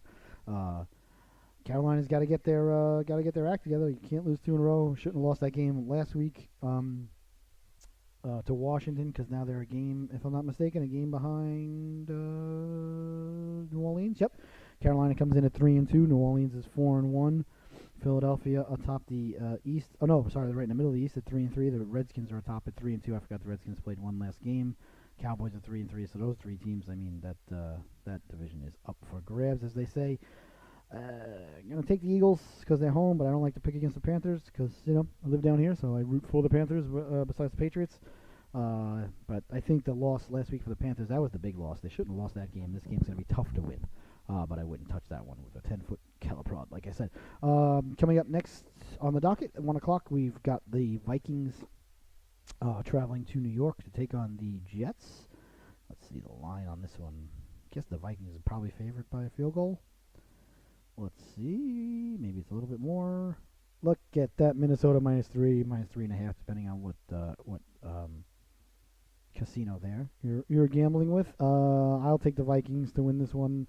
I would even lay the 3, although I have a rule also. I'd never ever bet any game involving the New York Jets because they themselves are a major enigma in the world of sports. Oh, I didn't give my antlers of excitement. I'm so sorry. Titans-Charger game. I'm excited because I think that's going to be a good game. So I'm going to give that 2.5 antlers of excitement. So Panthers-Eagles. I'll give it 3 because it's the Panthers down here. I apologize. I didn't give my antlers of excitement. Jets-Vikings, I'm going to give that 3 as well. I got a couple of people that I know are Vikings fans, my mom and Coach Volkman, who was just on the show. Oh, I meant to ask, I got to find out if Coach Gazzillo is a Islander Ranger fan. I meant to ask him that. Dang. Shoot, I should have wrote it down. This is why you got to write things down. Come on, Brian, I don't like you and you don't like me, but we've got to work together. So I'm going to give this 3 and it's the Jets. I always got an eye on the Jets, and the Jets are right there on the game behind the Patriots. So we'd like to see them lose this one, so go Purple People Eaters. So we're going to give that the 1 or 2 or 3. Next one on the docket, the Colts are at home against the Bills. I don't know exactly. I don't think the Bills are as bad as people think they are. I don't think the Colts are as bad as people think they are. That's interesting. The Colts are giving 7. But what's his face's quarterback? I wouldn't touch that either. I gotta go with the Colts, I guess, because they got the human, interception starting for the Bills. Peterman, that game, 1 antler of excitement. That's the type of game, there's a lot of games on at 1 o'clock. And actually, I got my daughter's game this week is at 3:30 in the afternoon. Great scheduling. Yeah, you're gonna miss, the second half of the first games and the rest, maybe more, and you're gonna miss most of the second game. So fantastic. But that's all right.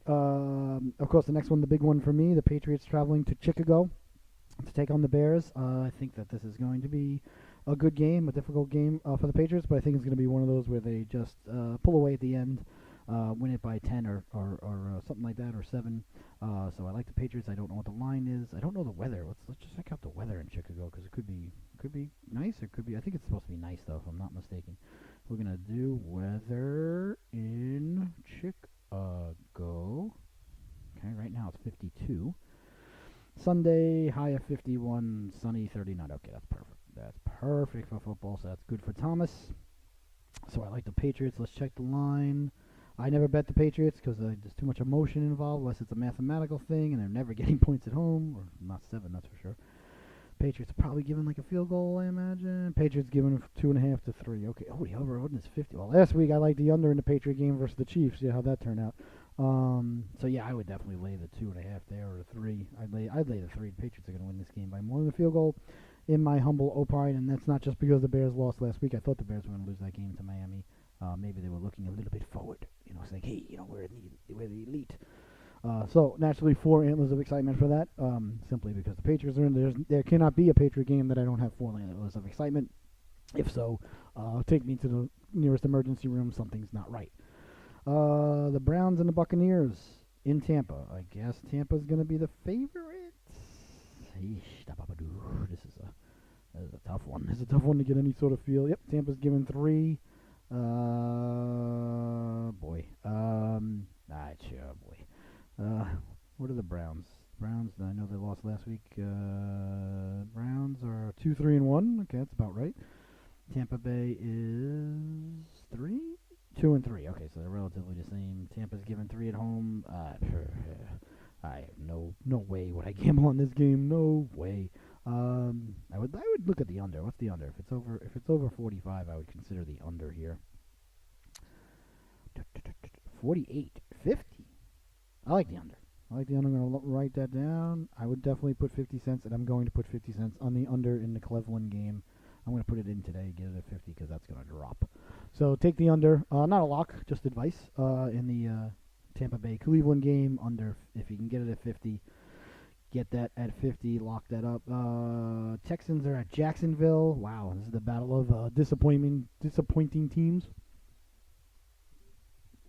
Texans have won 2 in a row, though, but not in an impressive fashion. I'm not impressed with the Texans. I don't think they're a good team. I think they're pathetically coached. Both teams are 3-3. Jaguars coming over that embarrassing outing down in Dallas. I like the Jaguars if they're not giving more than 5. If the Jaguars are giving 5.5 or less, I like the Jaguars a lot. I don't think Texas is a good team, and I don't think Jacksonville is as bad as they were last week, although I did enjoy seeing Jacksonville -4. There's my Sunday lock right there. I don't even need to look at anything else. I got a mathematical thing coming up down the road here. Lock it up. That's my Sunday lock right there. Jacks -4, and I'm writing LOCKE right there. Lock it up right there. Jacksonville -4. That's a joke. Jacksonville's going to run them out of the building down there. I think it's still ridiculously hot down there, too. Let me see. Weather in Jacksonville. Plus, they're going to be playing, for everybody down there. It's going to be an emotional game after the hurricane coming through. 90 degrees on Saturday, 71 on Sunday. Look at that. Wow. That's a barometric shift. Whoa. That's the internationally approved symbol for barometric shift, by the way, ladies and gentlemen. It's always to the left. Wow, 90 on Saturday, 71 on Sunday. So that's good for Houston, since they play in a dome. They don't have to deal with the weather being 90 degrees. But still, give me Jacksonville -4 at home after the hurricane. Emotional game. Jacksonville embarrassed down in Dallas. Texas is a very poorly coached team. Jacksonville is not a poorly coached team. I know they're having trouble running the ball and all, but give me Jacksonville. That's my lock. The Browns Buccaneers. I keep forgetting my antlers of excitement. I'm going to give it 2, just because. Keep an eye on the Browns, because I keep an eye on any team, at least in the first half, that I watched Hard Knocks with, and this Hard Knocks, as I've said before, was one of the best ones since Let's Get a Snack. So this game, I'm going to have 3 antlers of excitement on, because I'm going to be gambling on it, and I'm going to take the under in Cleveland. Oh, since I'm going to take the under in Cleveland for 50 cents, I got to upgrade it to 3. See, that's why gambling is good. That's why gambling is good. It gives you more reason to be excited. But this week, like I said, my daughter's game's at 3:30. It's in Wake Forest, though. So 3:30, she gets off the ice 4:30. Get out of the rink 5. I'll be home 5:30. So I'll catch the second half of the second games. But 3:30, we got to leave. Yeah, I'm going to only see like the first quarter, because we got to leave. I got to set up. We're broadcasting 2 junior hockey games this weekend. Play-by-play, U10 and U12. Excited to do that. For the junior Canes. Where were we? Okay, so take Jacksonville. Okay, and this next one, this is an interesting game. Lions at the Dolphins. Dolphins are not a bad team. They proved that last week. The Dolphins are, what are they, 4-2, I believe? Yep, Dolphins are tied for first with New England. Well, half a game back because New England beat them. And the Lions are what? Are the Lions 2-3 on the road? They're not a good team. Definitely think the Dolphins are going to win this game. And if this game is less than 5, I would definitely take the Dolphins as well. And I always, teams going on the road to Miami, I always think you've got to add a field goal into Miami because young men with a lot of money in their pocket in the city of Miami for a couple of days, like I say, they're not as focused on football as they may be or should be. What? That can't be. That cannot be. Detroit is minus. No, it's impossible. And it's all over the place too. One casino's got it. Oh, that's what it opened at. I'm sorry. Detroit is -3, so there's a lot of money heading towards Detroit because it opened at -1. Oh my God, give me Miami at home. Miami at home +3. I know their quarterback's out. Not going to write it down as my lock. I still like Jacksonville better than that. That's a shocking line to me. Miami at home I'll take the Dolphins at home +3 to win the game and continue marching onward and forward in their good season there. And so I think my Dolphins will be 5-2 at the end of the day. Saints at the Ravens. Oh my, 4:00 start. That's an interesting one. Oh, Miami Lions. Since I'm going to be gambling, I'll give it 3 things. And I hate gambling. I hate taking Miami because I'm rooting against Miami because I'm a Patriot fan and because Dolphins suck, dude. My cousin's a huge Dolphin fan. But they're going to win the game. They're going to cover. So you gotta balance. Some bird of prey out there. Then we got the Ravens at home versus the Saints. Wow, I bet you the Saints are getting. Let's see. I wouldn't touch this game. These are 2 good teams on the road in Baltimore. I love technology. This game is definitely going to have 3.5 stars. Yep, Baltimore's favorite at home, 2.5. Like I said, wouldn't touch that game in a million years from a gambling perspective. Certainly rooting for the Saints very, very thoroughly and hard to win that game, but the Ravens are the favorites. But I'm gonna say the Saints are gonna win that game. I don't think the Ravens are as good as they looked last week, and I think the Saints offense can handle even a really good defense. I would take the Saints getting the 2.5. If I go 3-0 in the afternoon, I'll throw some on the Saints there. We'll see. If I'm 2-1, if I'm 1-2, I'll probably hold off. But I do like the Saints. Like the Saints getting points. So Saints at 2.5, but that's but we're gonna give that 3 antlers of excitement because I'm gonna keep an eye on that because of the Ravens. I always keep an eye on them. Okay, so the next game, Cowboys at Redskins. Wife's a big Cowboys fan, so that gets automatic 3 no matter what in the house. And since it's Cowboys Redskins, it's a big rivalry game. And I don't know the line. Cowboys are probably getting points, but I like the Cowboys. I think the Cowboys have figured things out up front, and when they figure things out up front, they're a good team, and I think they showed that last week that they figured things out up front. Yep, Cowboys are getting a point, so I'll take the Cowboys +1 on the road. I'm definitely going to be putting 50 cents on that one. Still not my lock. Jacksonville's a lock, but I like that one a lot. Next game coming up. This is the mathematical. You have to take it. So we're taking this one. This is San Francisco at home versus the Rams. See what happened there? The line started off at 10.5, and then a lot of people, they watch the show. It's starting to have effects. It's dropped down to 9.5. I should have taken it at 10.5. Oh, a couple of casinos still have it at 10, but the one that I am partnering with is 9.5. So I'm going to take the 49ers at 9.5. That's the math. I'm going to put ML as a math lock. You have to take that, as you know, if you're a fan of the show, and I want to thank you.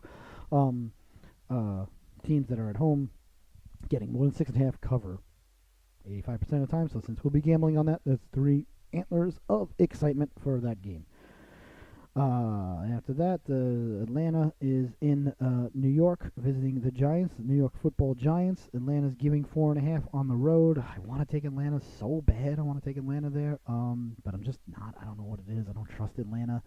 And Saquon Barkley is the best running back. Oh, man, young rookie running back. And the Giants are eventually going to have that game, and they usually have it at home, where they're good, and it's 4:25. So I'm sorry. It's a night game, and it's in Atlanta.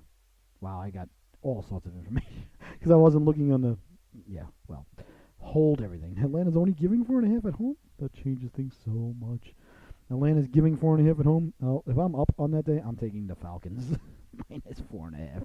Sorry, I thought that was in New York. I couldn't believe the line so low. I still don't trust the Falcons. The Giants on the road in the Dome. Falcons are going to... Oh, that's Monday night. Oh, I'm all over the map.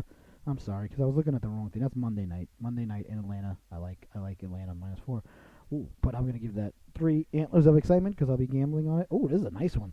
Cincinnati is at Kansas City. That's the night game, 8:20 on Sunday. Kansas City's probably giving more than a touchdown. Let's see. Kansas City's giving only 6. Wow. I would take Kansas City giving 6 coming off the loss, but I wouldn't. I'm not going to be gambling on that. But I'll give that 3 antlers of excitement because it's a Sunday night game. The Islanders aren't on. The Islanders play tomorrow night at San Jose. So let's look at tonight's hockey games before we sign off because I got to give you a lock for tonight. I got to do it. And then I'll give you Sophie's lock later on when she gets home from school. Let's see here. NHL scores. Let's see who's playing tonight in the hockey. Islanders 7-2 victory last night. Nicely. Over the Kings. Oh, real quick, as far as that goes, with the Islanders and everything, Mr. Barry Trotz, listen, I'm ecstatic you're our coach. I think you're doing a really good job. We're off to a 3-3 start. If you would have asked me after 6 games, would you take being 3-3? I would have said, where do I sign? Still happy. 2 of the losses have come against the Predators, which are, the class of the NHL. I feel like we've only actually had 1 or 2 bad periods overall. I think we're playing well. I like what I see. However, I've got a major bone to pick with you, and I'm just going to, say it and leave it out there. Do not, sir, please. I'm not telling you what to do, but I'm telling you. Do not scratch number 17, Matty Martin, as a healthy scratch again. That was a mistake. You put in Ross Johnston, who I like, but there's no point in putting out somebody who's out there to do the job of Matty Martin, just not doing it as well as Matty Martin. So Martin last night, I don't know if he had a goal and assist. He definitely had a goal, his second goal of the season. Matty Martin, he had a goal. He had 3 shots on goal. I always like to see the plus minuses, but they're not. Where'd you go? They don't have it right here, so we're not going to get into it. He had to be a plus last night. Filippo had 3 points. Ladd had 3. Ladd's played well. Ladd has played well. Eberle's played well, too, even though I don't think Eberle's getting a lot of points, but let's see where he is on points if it'll pop up. Jordan Eberle. No, that did nothing. See, this thing should do more. But anyway, Ladd with a goal and 2 assists. Mayfield 3 assists. Mayfield's played well. Barzell 2 assists. What else new? Cizikas. But look at Cizikas and look at Clutterbuck since Martin has returned. So Barry, don't scratch number 17 again, okay? Thanks. Maybe you weren't feeling well. Maybe something you didn't mean to write it on the paper. I'm willing to let it slide once. But let's not let that happen again, okay? Martin played last night. We won 7-2. You can't change up the lineup going into Saturday's tilt at San Jose. So tonight we got the Capitals and the Panthers. Stars. Stop. Stars and the Wild and Predators and Flames. Wow, at Calgary.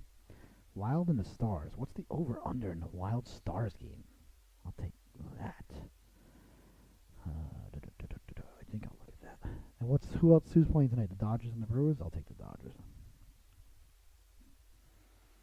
NHL betting lines. Let's see the over/under in the Stars game. If it's 6 now, I was hoping it'd be 5.5.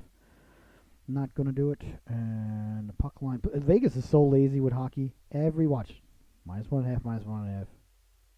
Calgary's +1.5. That's interesting. But Gaudreau's not playing now. Calgary is +1.5 at home. I don't think Gaudreau's playing, but wow, that's interesting. That's a huge line. That is very interesting. Let's see if I flip over to here. No, I'm not going to do it, I don't think. Okay, well, you got to make a decision. I am going to go with the Flames of Calgary. Hopefully Gaudreau's playing. I don't know if he is. +1.5 at home versus Nashville. Good chance my daughter takes Nashville. She takes Nashville a lot in her locks. I just like a home team getting 2.5. So lock it up tonight. Take Calgary at home, getting a goal and a half. That's a lot of points to get at home. And I want to thank you so much for tuning in today. You guys are awesome. You guys are what makes the show awesome. I am beyond, of course, fired up for the. Sorry, just getting our exit music here up and going. You shouldn't be here. Advertisement. Of course, YouTube will say, well, if you want to pay for it, we're not going to have advertisements. Nah, that's what I got a volume button for. There we go. Hello, Kate. Beyond fired up for Monday. We've got one more show before the Backyard Brawl. Next week, we're going to have Mr. Shane Willis of the Carolina Hurricanes on and more guests. So make sure that you have a great weekend. Enjoy this beautiful weather here in the Triangle. Tonight, take the Calgary Flames as a lock. Remember, tonight at 9:30, Sophie's Sports and Toy Emporium, my daughter's gambling and toys show. And Sunday morning, don't forget, 10:30 a.m., Keeping It in the Family, our football show with myself and Uncle Nono is my brother-in-law, as we talk about football, family, and food. This has been Welcome to Glenda, ladies and gentlemen. I am your host, Scotty Bonner. Thank you so much for tuning in today. Thank you so much for tuning in all week. I have so much fun doing it. You guys are awesome. Remember, take the Flames tonight, plus a goal and a half. Enjoy. The Dodgers are going to go to the World Series, I think, tonight, although most people are rooting for the Brewers. But Major League Baseball and Fox are not. And enjoy a great weekend of hockey, family, fun, and whatever it is that you do. Thank you so much for tuning in. I am your host, Scotty Bonner. Have a great weekend, everybody. See you tonight. Sophie's Sports and Toys Emporium.